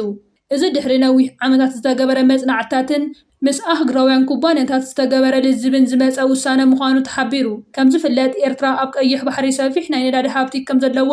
ብተደጋጋሚ ክግለጽ ጸኒሑ እዩ እዚ ሓድሽ ንጥፈታት ብቐንዱ ኣብቲ ኢትዮ ኤርትራ ቤዚን ተባሂሉ ዝፍለጥ ከባቢ ከምኡውን ኣብ ሰሜናዊ ገማግም ባሕሪ ዘተኮረ ክኸውን እዩ እዚ ፕሮጀክት እዚ ናብ ተግባር ምስ ዝሰጋገር ቁጠባ ኤርትራ ዓብዪ ናይ ምዕባለ ስጉምቲ ከም ዘምጽእ ይግመት ካብቶም ቀንዲ ረብሓታቱ ድማ ኤርትራ ንናይ ውሽጢ ዓዲ ድሌት ነዳዲ ብነታ ፍርያት ንኽትሽፍን ከኽእላ እዩ ብተወሳኺ ንኣሽሓት መንእሰያት ሰሞያን ሓደስቲ ናይ ስራሕ ዕድላት ክፈጥር ትፅቢት ይግበረሉ ቀፂሉ እውን ኣብ ከባቢ እቲ ነዳዲ ዝወፃሉ ቦታታት ሓደስቲ መንገድታትን ወደባትን ትካላት ሰዓትን ክህነፁ ከም ዝኾኑ ተሓቢሩ መንግስቲ ኤርትራ ነዚ ፕሮጀክት እዚ ንምስላጥ ምስ ዓበይቲ ናይ ነዳዲ ኩባንያታት ሩስያን ቻይናን ገለ ሃገራት ዓረብ ስምምዓት ከም ዘኸተመ ተገሊጹ እዚ ድማ ኤርትራ ኣብ ቀርና ኣፍሪቃ ዘለዋ ስትራቴጂካዊ ኣገዳስነት ዝዓቢ ክኸውን ትፅቢት ይግበረሉ ሚኒስትሪ ዕደናን ሃብቲ ማይን ኤርትራን እቲ ስራሕቲ ንኸባቢ ባሕሪ ብዘይጎድእ መንገዲ ብዘመናዊ ቴክኖሎጂ ንኽካየድ ኩሉ ምድላዋቱ ከም ዝተዛዘመ ኣረጋጊጹ ይርከብ እዚ ታሪካዊ ዝተባሃለ ስጉምቲ ኤርትራ ኣብ ዝቕፅሉ ዓመታት ሓንቲ ካብተን ብፅዓት ዝሃብተማ ሃገራት ቀርና አፍሪቃ ንኽትከውን ዘኽእላ ተኽእሎ ዘርኢ እዩ አስመራን ጨምሮ የኦሮምኛ ቃል እንደሆነ ኋላ ላስረዳ እንችላለን አንድ ላይ እያይዘን ማንሳት እንችላለን መቀሌ ጭምር ስሙም ሲሰየም ኩሾች ናቸው የሰየሙት አክሱም ከመቀሌ በፊት መቀሌ አሁን ነው የገነነችው ከመቀሌ በፊት ዋና ሰንተሯ አክሱም ነበረች አክሱም ራሱ የአጼ ፈንታሌ መኖሪያ የነበረ ንጉሶ ከነ አብርሃ አጽባህ ከተባሉት በፊት የጥንቶቹ ኢትዮጵያውያን ቅዱስ ያሬድ ራሱ አሁን የኦርቶዶክስን ቅዳሴ አመጡ ምናምን የሚባለው እሳቸው አሁን የመደባይ ኦሮሞ ናቸው በታሪክ የተመዘገበ ነው ቅዱስ ያሬድ ኦሮሞ ናቸው አዎ በጽሁፉ የመደባይ ኦሮሞ ነበሩ ይላል ታሪኩ ማለት ነው እና እዛ አክሱም አካባቢ ያሉትን ይሄ መደባይ የሚባለው ከአክሱም ቀጥሎ ነው መደባይ ዛና አንድ ወረዳ ነው ትግራይ ካሏት ወረዳዎች መደባይ ዛና ይባላል ያ የመደባይ ዛና አሁን እነሱ ያሉት መደባይ መደ አባይ ከሚለው ነው የመጣው መደ ማለት ምንጭ ማለት ነው ከአባይ ምንጭ ነው ፈልሶ ወደዛ ይሄዱት ማለት ነው ድሮ አሁን ሰባ እንደርታ የሚባለው አጋሜ የሚባለው አገው ማለት እኮ ነው አጋሜ ኩሾች ናቸው ኤርትራንም ብዙ ኦሮሞዎች ይኖሩበት የነበረ ሀገር ብዙ በዛ ስምም የተሰይሞ ያለ አስመራን ጨምሮ የኦሮምኛ ቃል እንደሆነ ኋላ ላስረዳ ይችላል ተመልከቱ ወሉ ቀሊል እዩ ኦሬዲ ተጉዳይ ምናልባሽ ንዘስተውዕል አስተውዕሉ ንዝርኢ ትግራዋይ ዝወድ ክዛረብ ከሎ ማለት እንታይ ሓሲቦም እዮም ዝዛረብ ከምዚ ዝብሉ ዘለው ዝብል ተንሕዚ ኣብይ ኣሕመድ ዝብለን ዘሎ ራእዩ እዚኣ ከዓ ኣብይ ኣሕመድ ኢልዋ ቅድም ኢሎም ከምቲ ሕዚ ዝረኣኹሞ ናይ ምሁር ደንቆሮ ዝመስል ክዛረብ ፀኒሑ ከምኡ ዝበሉ እንዳውፅሉና ፀኒሖም ንሕና ተጋሩ ኣይተረዳእና እዮም ገሌና ተረዲእና እዮም ክንኮን ንኽእል ነዚ ወዲ እዚ እንዳውፃና ንዛረብ ነርና ኤርትራውያን ኣብቲ ሽዑዋን ንሕና ንዛረበሉ ፀረ ትግራይ እዮም ነይሮም ትግራይን ኤርትራን ንጥፊኢኻ ኣምሓራ እውን ከምኡ ጌርካ ርኢኻ ካብ ኣባይ ከባቢ ዝኾኑ እዮም መዳኣባይ መደባይ ዛና ማለትስ ከመይ ገይሩ ናብ ኦሮምኛ ፅጊዑ ክትርጉሞ ፅሩይ ትግርኛ እዩ ቋንቋ ከመይ ይገብር ከም ዘሎ ርአዩ መዳኣባይ ኣባይ ናህና እዩ ይብለካ ኣሎ ብኻሊእ ባህላ ካብ ኣባይ ዝኸዱ እዮም ንሶም ኣባይ ኩሽ እዩ ሕዚ ንስኹም ኩሽ ኢኹም ኢሎም ናይ ኣባይ ግድብ ናብ ባዕሎም ንምእታው ንቤንሻንጉል ዝወስድሉ ዘለው 35% በፂሕና ኢና 50+1 ምስ በፃሕና ፓርላማ ክሌም ክንገብር ኢና ዝብለካ ዘሎ ኣባይ ሒዙ ዝኸይድ ዘሎ ሙሉእ ጎጃም ቤንሻንጉል እዚኦም ኩሽ እዮም ኦሮሞ እዮም ይብለካ ወሎ ሰሜን ኦሮሚያ ኢሉ ምስ ዓፋር ሰሪሕዎ ሸዋ ኦረዲ ኦሮሞ እዩ እንታይ ኣለዎም እዚኦም ሓሊፍ ዝብለካ ዘሎ ኣምሓራ ምስሩ ንወሎ ሓሊፉ እውን ናብ ሸዋ ክበፅሕ ይከኣለን እኮ ኣዲስ ኣበባ ገለ ይብሉ ደናቁ ኣበየለ ኣዲስ ኣበባ ታክትገብ ወሎ ዶ ትብለኻ ወሎ ሂቡ ከብቃዕ ከለስ ኣዲስ ኣበባ ይብል በበይ ሰጊሩ ኣዲስ ኣበባ ክረኽቡ ሕዚ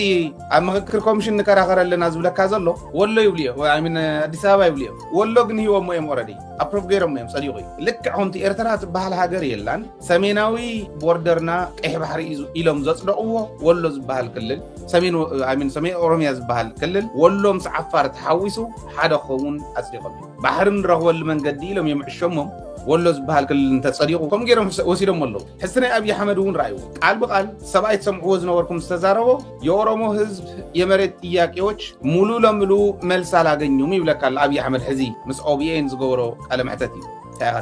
ኣበይና ዘለና ንሕና እቲ ጉዳይ ናይ ምስትሕፋሕ ጉዳይ መን እዩ ዘይፈለጦም መስለኩም ባንዳ ትግራዋይ አይፈለጦምን ባንዳ ኣምሓራ አይፈለጦምን ዋላ ባንዳ ናይ ካሊእ ብሄር እውን አይፈለጦ ካሊእ ተሪፍ ኤርትራውያን እውን አይተረድዎ ኣብዛ ሰሙን እዚኣ በየነ ቃለ መሕተት ይገብር ነይሩ ካልኦት ናይ ኤርትራ ተቃለስቲና ባህልቲ ኣዲስ ኣበባ ዘለዉ እውን መግለፂ እዩ ነይሩ ቃል ብቃል ዝብልዎ ዝነበሩ ይኽደግ 150-160 ሚልዮን ህዝቢ ኢትዮጵያ ዓፂኻ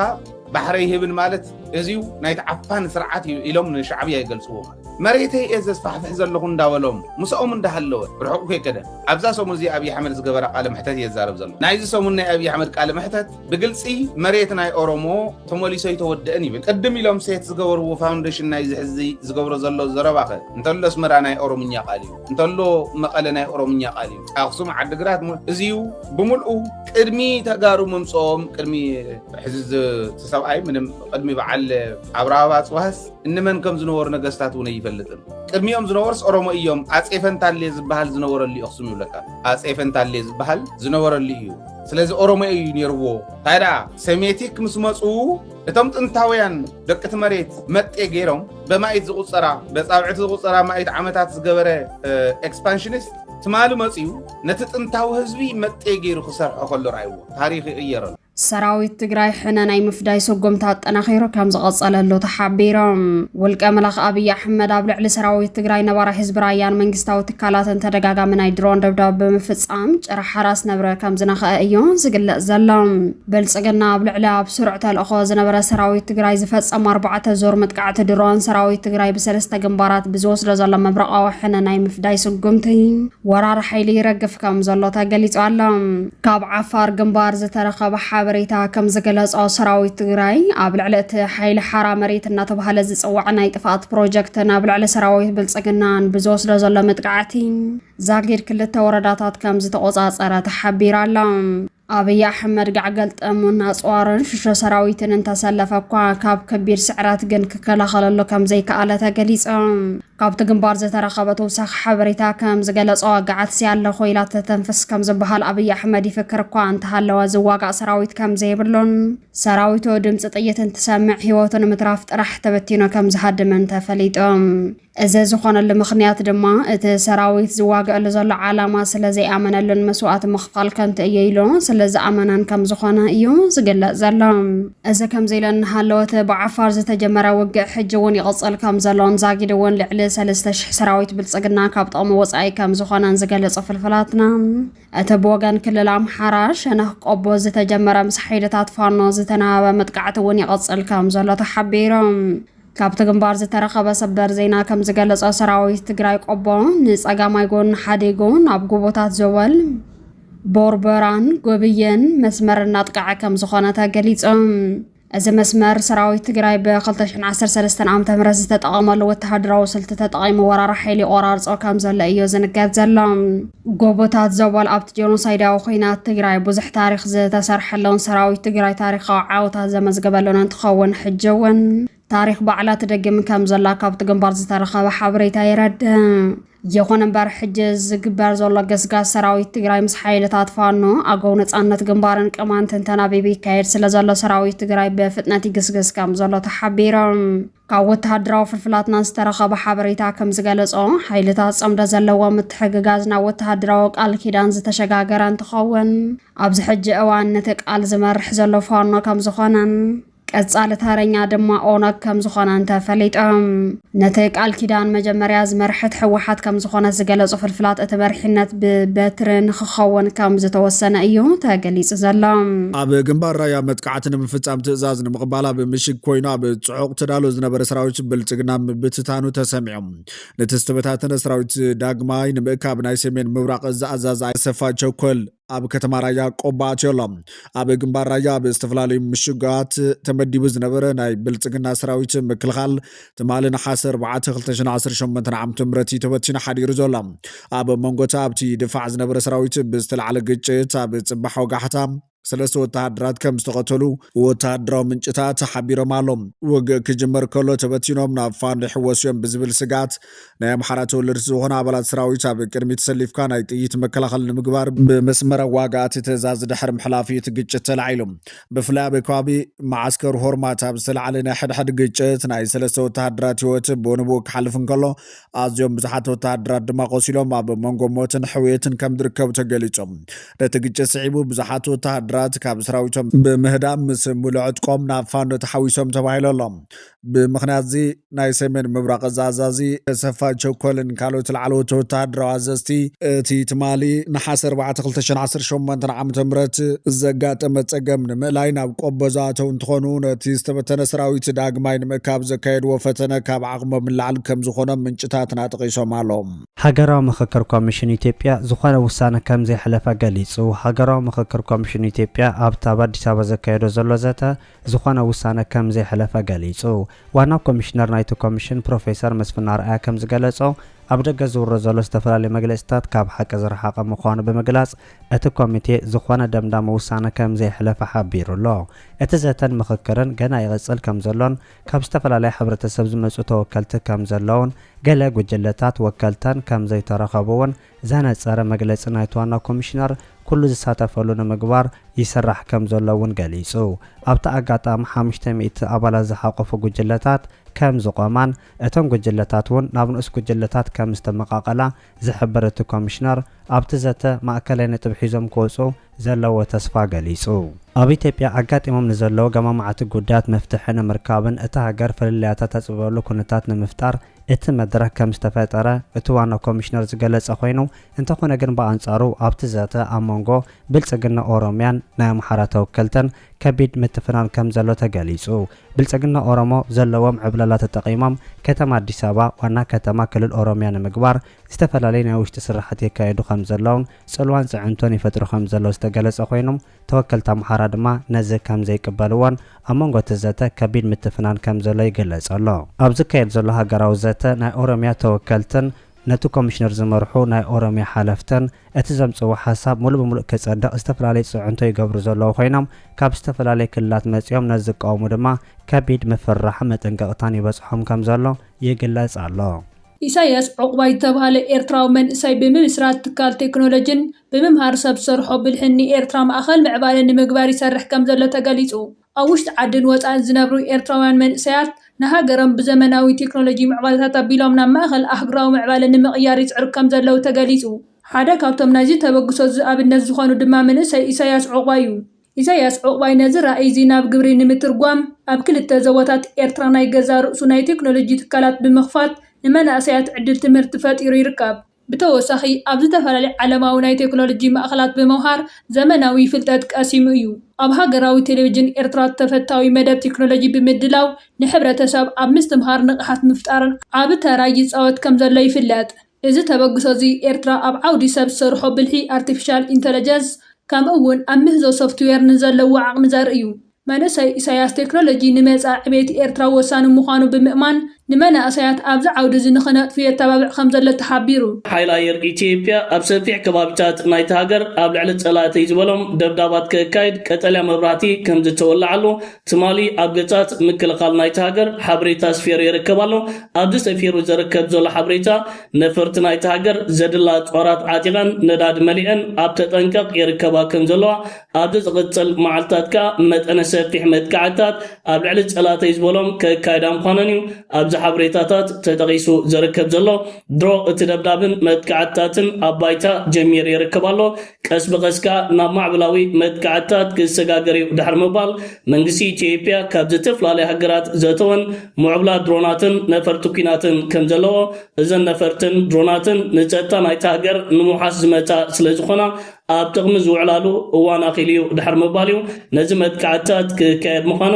መጠንቀቕታታት ተዋሂቡ ዝርከብ ዕሸል መራሒ ኢትዮጵያ ኣብይ ኣሕመድን ምክልኻል ናይቲ ሃገርን ንሓይሊ ኣየር ኢትዮጵያ ቀጠልያ መብራህቲ ከም ዝወልዐሉ እቲ ሓይሊ ኣየርካ ብዘይ ዝኾነ ይኹን ገደብ ወተሃደራዊ ስርሒታቱ ከካይድ ሙሉእ ምድላዋት ኣጻፊፉ ይርከብ ከም ዘሎ እዩ ኣብዚ ሓበሬታ ብዘርዘር ተጠቒሱ ዝርከብ ዘሎ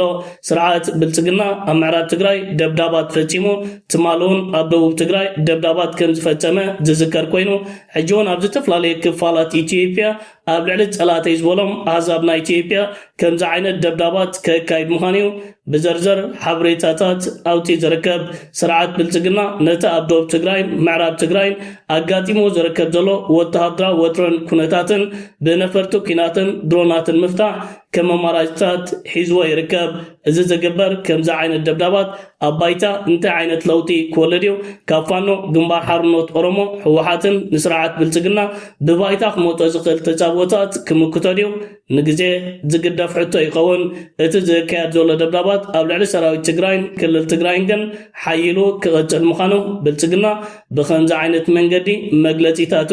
ዘርጊሕሎ። ሓንቲ ክፍለ ጦር ብልጽግና ኣብ ከባቢ ወልድያ ከም ዝተደምሰሰተን 350 እውን ከም ዝተማረኾን ሕጂ ዝተረኸበ ሰበር ዜና ሓቢሩ ኣሎ። ዓምባኽ ሰራዊት ብልጽግና ብኩሉ ኣንፈታት ቅጥቀጥ ከም ዘሎ እንዳተገለጸ እንትኸውን ኣብ ቆቦ ድማ ሰራዊት ብልጽግና ኣብ መንጎኡ ብዝተፈጠረ ጎንፂ ሕድሕዱ ከም ዝተቓተለን ይፈርስ ከም ዘሎን ተገሊጹ ኣሎ።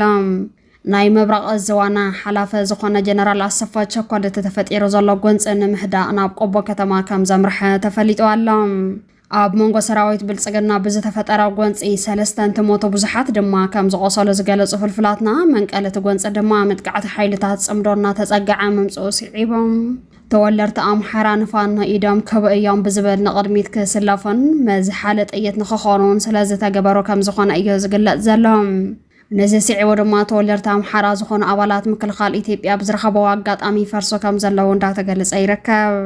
እቲ ኣብ ከባቢታት ቆቦ ዓሪዱ ዘሎ ሰራዊት ብልጽግና እውን ኣይንዋግኣን ብምባል እናፈረሰን ኣብ ከቢድ ራዕድን ከም ዘሎ ዝገለጹ ፍልፍላትና ጀነራል ኣሰፋ ቸኮለን ካልኦት ኣመራርሓት ግንባርን ውግእ ኣይህሎን ምስ ሕወሓትን ምስ ፋኖን ዘለና ኣፈላላይ ብሰላማዊ መንገዲ ንምፍታሕ ንሰርሕ ኣለና ኢና ብዝብል ኣብ መሬት ዘየለ ተግባር ተጠቒሞም ነቲ ሰራዊት ከይፈርስ ንምእማን ይፍትኑ ከም ዘለዎ እዩ ዝግለጽ ዘሎ። እዚ ከም ዘይለን ሃለዋ ኣብ ምዕራብ ትግራይ እውን ስርሒት ከም ዝተጀመረ ተሓቢሮም ፍልፍላት ከም ዝሓበርዎ ኣብ ምፍራስ ዘሎ ወራር ሓይሊ ብዝተወሰደሉ ሃንደበታዊ ምጥቃዕቲ ድፍዖ ሓዲጊ ይሃድም ከም ዘሎ ተሓቢሮም ኣብቲ ዝካየድ ዘሎ ውግእ ሰራዊት ኤርትራ ናይ ከቢድ ብረት ሽፋን ይህብ ከም ዘሎ እዩ ዝግለጽ ዘሎ። ሰራዊት ትግራይ ናብ ምዕራብ ትግራይ ተጸጊዑ መንባሮ ዝፍለጥ እኳ እንተኾነ መጥቃዕቲ ድሮን ስዒቦ ግን እቲ ውግእ ብምዕራብ ግንባር እውን ከም ዝተጀመረ ተገሊጹ ኣሎ። ወልቀ መላኸ ኣብይ ኣሕመድ ኣብ ባህር ዳር ካብ ዝርከብ ማእኸል መዋፈረ ድሮን ዝለኣኻ ድሮን ኣብ ልዕሊ ሰራዊት ትግራይ ኣርሚ 26 ጉድኣት ምብጻሓን እቲ መጥቃዕቲ ዝተፈጸመ ድማ ኣብ ልዕሊ ቤት ትምህርቲ ምዃኑን ይፍለጥ። ደገፍቲ ብልጽግና ዝኾና ሚድያታት በቲ ኣብ ራያ ኣላማጣ ዝተፈጸመ ናይ ድሮን መጥቃዕቲ ልዕሊ 600 ዝኸውን ሰራዊት ትግራይ ሞተን ቁስልን ከም ዝኾነ ክገልጻን ተጸንሓ እኳ ቢቢሲ ትግርኛ ሒዝዎ ዝወፀ ሓበሬታ ከም ዝገለጾ ግን በቲ ደብዳብ ድሮን 3 ኣባላት ሰራዊት ትግራይ ከም ዝሞቱን 7 ድማ ቆሲሎም ናብ ሕክምና ከም ዝተወሰዱን ገሊጹ ኣሎ። نزي متقعته سيعبو ملء حزب تግራይ كبيد ቁጥዓ ዘስምዕ እንትኸውን መንግስቲ ትግራይ ወን ትግራይ ብድሮን እናተደብደበት ባህር ዳርን አዲስ አበባን ሰላም ዝኾነሉ ግዜ ኣብቅዕ እየ ከበል ገሊጹ ኣላ ነዚ ሲዕቦ ደሞ ሓይልታት ምክልኻል ትግራይ ማእኸል ድሮናት ብልጽግና ብምዕናው ግብረ መልስ ክህቡ ተጽቢት እናተገበረ ከም ዝርከብ ተሓቢሮም እዚ ከም ዘይለን ሃለወ ሰራዊት ሱዳን ዓብይ ዓወት ከም ዝሓፈሰ ተፈሊጦም ሰራዊት ሱዳን ብዝወስዶ ዘሎ ተኸታታሊ መጥቃዕቲ ብዙሓት ግዝኣታት ይቆጻጸር ከም ዘሎ ዝግለጽ ዘሎ እንትኸውን ዋና ከተማ ምዕራብ ዳርፎር ዝኾነት ከተማ አልጂኒና ከቆጻጻር ጫፍ በጽሕ ከም ዘለዎን ገሊጹ ኣላ ንከተማ አልጂኒና ንመቆጻጻር 20 ኪሎ ሜትር ርሕቀት ብዝተኸፈተ መጥቃዕቲ ሓምዳን ዳጋሎ ስዕረት ከም ዝተጎልበባ ሚድያ አልሓደስ ገሊጹ ኣላ ኣብቲ ቀጠና ብዝተፈጸመ መጥቃዕቲ 40 ወተሃደራዊ መኻይን ከም ዝተቃጸላን 30 ከም ዝተማረኻ ነታ ሚድያ ወሲኻ ገሊጹ ኣላ بتماسال زين حيلتات صمدو اب كلل بيشانغول دفعات بلصقنا كام زتقصاصرو تحبيرم اب كلل بيشانغول غوموز اب زوبا متكال وردا بولن فولي بوتا كوجي عسكرو زنبره سراويت ابي احمد مولق بمولق كام زتدمسسه كابت جنبار حجي بسبر زينا زوص حبري تحبيرم بركز بلا وتحدراو نبرتن عدقم بحيلتات صمدو تمنزع كام زلاون تغليص الله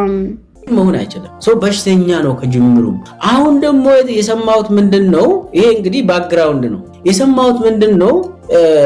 ጽምዶ ተፈጥሯል ከተባለ ቀን ጀምሮ ሙሉ በቃ በሽተኛ ነው ይሆናል ስለዚህ እቺ ጽምዶ ተፈጠረች የተባለው አብይን በሽተኛ አረገች እና እኔ ፎር ሹር የአብይ በሽታ የኢትዮጵያውያን መነጋገር መገናኘት መጀመራቸው ይመስለኛል ያው ዲቴይሉን ኤግዛክትሊ ባዮሎጂካል ሜዲካል ሪፖርት ምናምን ነገር የለኝም ግን ሰዎች የሚነግሩኝ አብይ በጣም ሲሪየስሊ እንዳመመው በተለይ ደግሞ ይሄ ከጽምዶ ምናምን ከተጀመረ በኋላ ከዛ ወዲህ ያብይ ቢሄቨር በጣም ተለውጧል ሶ ከዚህ ጋር ተያይዞ የተለያዩ እሱ የሚያሳያቸው አይ ሰላም ነኝ ምናምን ለማለት የሚሞክረው አሁን ባለፈው ይሄ ችግኝ ተከላላይ ከዝናሽ ጋር ዝናብ ውስጥ ምሮጡት ሁለት ሆኖ ይሮጡ ከ20 ሰከንድ በኋላ እሱ ይስላል ቆሞ ዝናሽ አለፈች እና ሲጀመር ምን አመጣ ዝናብ ውስጥ መሮጥ ከዛስ ማለት ያብይም ቢሄቨር ነው ያቋሉ የሆነ ነገር ዲስፕሩቭ ያደረገ ነው የሆነ ነገር ሲያደርግ ዲስፕሩቭ ያደርጋል ማስተላለፍ የሚፈልግ ነገር አለ አብይ ሁሉ ጊዜ የሆነ ነገር ሲያደርግ እሱ ታርጌት ያደረገ የሆኑ ሰዎች የሚያስቡት ነገር አለ ብሎ ይገምትና እሱን ዲስፕሩቭ ያደርጋል አብይ እሱን ዲስፕሩቭ ለማድረግ ይሞክራል አይ ሰላም ነኝ ሚኒስቴሮች አካባቢ ነው የሚሮጠው ደግሞ ሚኒስቴሮችን አቁሞ ይሮጣል እና ሚኒስቴሮቹ አይ ሰውየው ሰላም ነው ስራችንን ወጥረን እንይዘው ምናምን ብሎ እንዲያስቡ ያንን እንትን ጌም ይጫወታል ጭንቅላታቸው ላይ ግን አብይ በጣም ደግሞታል አብይ አህመድ ድሕርዝናይ ጽምዶ ብጣዕሚ ኣብ ሕማቅ ኩነታት ከም ዘሎ ጭንቀት ከምኡውን ሕማም በዚያዳ ከም ዝባአሶ ይድዛረብ ደሎ ዶክተር ሚልኬሳ ንኺት ዶክተር ሚልኬሳ እንግዲህ በዚህ በአሜሪካም ይሁን በሰለጠነው ዓለም ምናልባት ኃላፊነት የሚሰማቸው መንግስታዊ መዋቅር ባላቸው ሀገራት አንድ ፕሬዝዳንት አንድ የሀገር መሪ በቁመናው ይሁን በጤንነቱ ብቁ ካልሆነ ያንን ሀገር መምራት አይችሉም ያንን ጽፈት ቤት ወይም የጠቅላይ ሚኒስትሩም ጽፈት ቤት ይሁን በአጠቃላይ ሀገር የመምራት አቅም ላይ የሉም ተብሎ ትልቅ መነጋገሪያ ነው የሚሆነው እዚህ ባለንበት ሀገር ታውቃለህ ፕሬዝዳንት ትራምፕ ላይ አመታዊ የጤና ምርመራቸው ከፍተኛ ትኩረት ተሰጥቶት በሰፊው መነጋገሪያ የሚሆንበት ሁኔታ ነው ያለው ምክንያቱም እዛ ቦታ የሚቀመጥ ሰው በስነ ልቦናም በስነ አእምሮም በአጠቃላይ የጤንነት ሁኔታ ብቁ መሆን አለበት አለበለዚያ ሀገር ነውና ከዛ ቦታ እንዲነሳ የሚያስገድድ ምጋላቸው አብይ አህመድ በብዙ ነገር የታመመ ነው የስነ አእምሮ ጤና ችግር እንዳለበት ከመነሻው ጀምሮ ይታወቃል ሁኔታውን አይቶ ማንም ሰው የሚፈርደው ነው አሁን ደግሞ ሌሎች የጤና ችግሮች እንዳሉበት በስፋት እየተነገረ ነው ስለዚህ ጤናማ ያልሆነ ሰው የሚመራት ሀገር በጣም አስቸጋሪው ነው ከባድ አደጋ ላይ ነው ያለ ነው ማለት እንችላለን አዎ ታደስ ይሄ እኮ በጣም ያሳዝናል ለኢትዮጵያ ይሄ እንዲህ አይነት ሰው በየቀኑ አሁን አብይ ሲዋሽ አይሰማውም። በነገራችን ላይ እሱ ሲዋሽ ውሸት ማለት ቃላቶችን መቀያየር ነው ብሎ ያምናል አብይ። ግን ደግሞ ጤናማ የሆኑ ኢትዮጵያውያን አብይ በየደቂቃው የሚዋሸውን ይይዛሉ። የአብይን በሽታ በተለይ ደግሞ ሰው አልፎ አልፎ ሊዋሽ ይችላል። በነገራችን ላይ ሰው ግን የአብይ ውሸት ቀጣፊነቱ ፓቶሎጂካል ላየር የሚባለው በየሰከንዱ ውሸትን ይናገራል። ያለ ውሸት ራሱ አያወራም። እንዳወራ ራሱ አይሰማው። ውሸት ካልተናገረ ተዋረድኩ ብሎ የሚያስብ ሰው ነው። ይሄ አሁን እሱ የምናገረውን ነገር ሲሪየስሊ የሚከታተል ሰው ዝም ብሎ ዛሬ ኖት ያዝ፣ ነገም እሱ ያለውን ነገም ኖት ያዝ፣ እንደዛ እያልክ ዛሬ እሱ የተናገረው ከአንድ 5 ደቂቃ በኋላ ያለውን ሲያፋልስ ውሸት ሲናገር ታገኛለህ። ግን ደግሞ ይሄንን አይ በየቀኑ ሊየው ካልኮ ትችላለህ። በየቀኑ በየደቂቃ ሳይሆን የሱን ውሸት በየቀኑ ልከታተልና ለኢትዮጵያ ሕዝብ ይፋ ላድርግ ምትል ከሆነ ይኸውልህ በመደዳ በየቀኑ እሱ የሚዋሸው ቆጥሬ አጨረሰ። እና ይሄ ነገር በመሰረቱ ከበሽታ ነው የሚመጣ። እንዲህ አይነት ሰው ስልጣን ላይ መቆየት አልነበረበትም። እንዲህ አይነት ሰው አሁን ኢትዮጵያ ውስጥ 1 ሚሊዮን በላይ በትግራይ ጦርነት ብቻ እንዳለቀ ኦልሬዲ የታወቀ ነገር ነው። እነኚህ 1 ሚሊዮን የኢትዮጵያ ዜጎች ናቸው። የትም ተወላጅ ይሁኑ ኢትዮጵያውያን ናቸው። እንደው አንተ ሰው ከሆንክ 1 ሚሊዮን ካለቀ በኋላ ሌላ ሚሊዮኖች ደግሞ እያለቁ ነው። ኦሮሚያ ውስጥ፣ አማራ ክልል ውስጥ አናቅም ቁጥሩ። ርህራሄ የሌለው ሰው በሽታ ነው። ምንም አይሰማው። የወታደር አመራሮችን ሰብስበው ወታደር አመራሮች አይ ወታደር እያለቀብን ነው ምናምን ብሎ ሲጠይቁ እንዴ ወታደር ዋናው ስራው ምንድነው? ሞት አይደል እንደ ለመሞት የመጣ አይደል እንደ ስራው ምንድነው? ወታደር ሞት እኮ ነው ወታደር ብሎ የሚናገር ሰው ነው። ይሄው መሪ ነው። አሁን አንተ ቅድም ይሄ ዓለም እንግዲህ የሰለጠኑ ሀገራት አሜሪካን ጭምር አንድ ወታደር ስሞት አይታል አይደለ? ይሄ አገር ሲቀወጥ አንድ ኢትዮጵያ የአሜሪካ ወታደር ስሞት ሙሉ ድፍን 340 ሚሊዮን አሜሪካውያን ያለቅሳሉ ቁጭ ብለው ከነ ፕሬዝዳንት። አንድ ሰው እንዴት ሞተ ብሎ ሞተብን ብሎ አንድ ወታደር አየ። ይሄ ስልጣኔ ነው የሚያሳየው። ኢትዮጵያ ግን 1 ሚሊዮን ይሁን 2 ሚሊዮን ይሁን ዜጋ 3 ሚሊዮን ይሁን አብይ ደንታው አይደለም። ደሞ ቢያልቅ ምን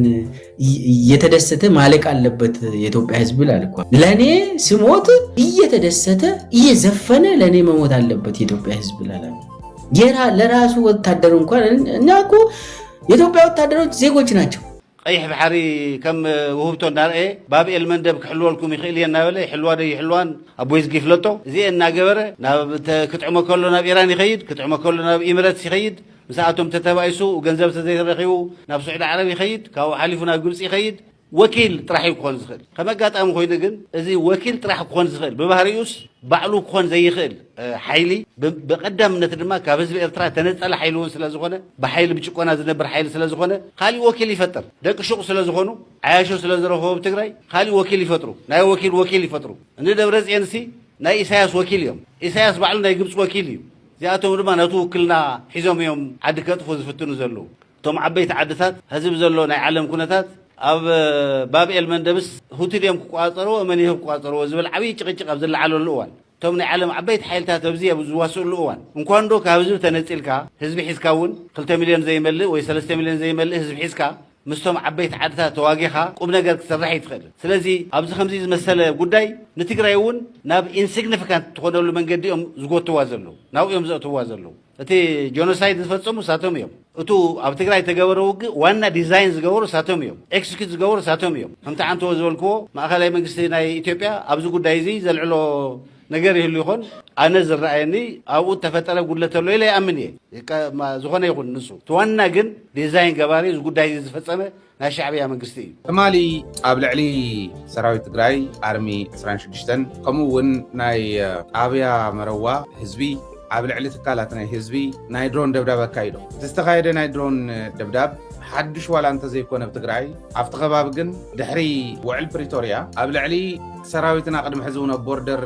ني عفار ناي تقرأين دوك إسوب زنوبر سراويت فسيمو زنوبر ولا أنت خونه ناي حزقن اتو بشرارينا جميرو أب شرار جميروس أب شرارينا دقيموت تسحيبي أتون جدف سلامي يزدل زبل زل سراويت تقرأي منقص تقرأي تسحيبو سلازي أتولو استفل علي من قدي قوتيتونا وكينات نمئتاو زقبرو زلو من قصقاسي زين حنا طرح انتي كنا عالمون تردياتو يا زول امنتلن مونيتر ندا قبرنا نيرنا مالي سكال حزون دارقا ناب ستوديو سكع زاتلو مونيتر ندا قبرنا نيرنا انترناشنال كونتكست دلوون صحفات الانترناشنال كوميونيتي تارجيتس قبرو صحفات نتصحفو حديرو معلومي قبل علي تقراي زقبرو زلو شاف مسواتنا تخفل بزي قدست مالون كم زقلصنايو عمريت تقراي انت عاليبو تقوم بالله حزب تግራይ መስዋዕትነት ንኸፍል حزب تግራይ ከምቱ ዝሓለምዎ መጀመርያ ካብ ምድረገጽ ናይ ምጥፋእ ስትራቴጂ ሒዞም ዝመጹ ወጸላእት ምዃኖም ሕዝውን እተኽፈል ዝግብኦ እንዳፈለጠ ንኽዘልቕ ክንገብር ክንክእል ኣለና ዝብል እምነት ዘለና ንምንታይ መካይዶሞ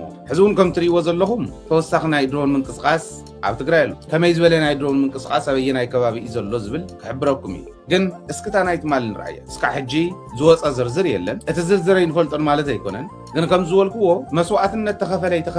ተኸፊሉ እዩ ብዝብል ኢና ክንከድ ዘለና ንምንታይ ኣብ መሬት ትግራይ መፅዩ እንድሕር ደብዲቡ ፀላኢ ኣብ መሬት ትግራይ ኣትዩ ክድብድብ ከሎ ትግራዋይ ንምጥፋእ ዝመፀት ቁምቡላ እያ ኣጥፊኣ ጥፈትን ዝብል ካሊእ ትርጉም የድልዮ ዕላማ ንሱ ስለ ዝኾነ ግን እቲ ዕላምኦም ትግራዋይ ንምጥፋእ ሓፈሻዊ ዕላማ ዋላ እንተኾነ ኣብዚ ሕዚ እዋን ኮይንና ክንግምግማ ከለና ግን ተፈላለየ ትርጉም ክትበና እዩ እቲ ሓደ ሙኮራ እዩ ኣነ ዝርዳእኒ ሙኮራ እዩ ኢለ እየ ዛረብ እንታይ ሙኮራ ኣብ ልዕሊ ህዝቢ ትግራይ ድሮን ኣለኒ ኣየር ኣለኒ ሚሳይላት ኣለኒ ኢለ ደብዳባት እንተገይረ እቲ ዘለዎም ፀረ ድሮን ፀረ ሚሳይል ፀረ ኣየርን ፀረ ካሊእን ክፈልጥ ይደሊ ክትኮሰሉ ይደሊ በተን ቀዲሙ ዝሰደን ድሮናት ፀረ ድሮን ተተኪሶ ፀረ ድሮን ኣለዎም ዝብል መንፈስ ክህልዎ ይደሊ ወይ ፀረ ድሮን ዝኾነ ናይ ሱዳን ሓይሊ ናይ ኤርትራ ሓይሊ ኣትዩ ይብል ስለ ዘሎ ይሕሱ ስለ ዘሎ ናይ ሱዳን እዮም ናይ ኤርትራ እዮም ተተኪሶም ለይሉ ከምዚ ዓይነት ናይ ዲፕሎማሲ ረብሓ ክረክብ እውን ይደሊ ስለዚ ሙኮራ እዩ ጎቲቱ ንምእታው ስሒብካ ንምእታው ከዓት ኸላይ ኣብ ሸረሪና ዝተገበረ ንሱ ነይሩ ኣብኡ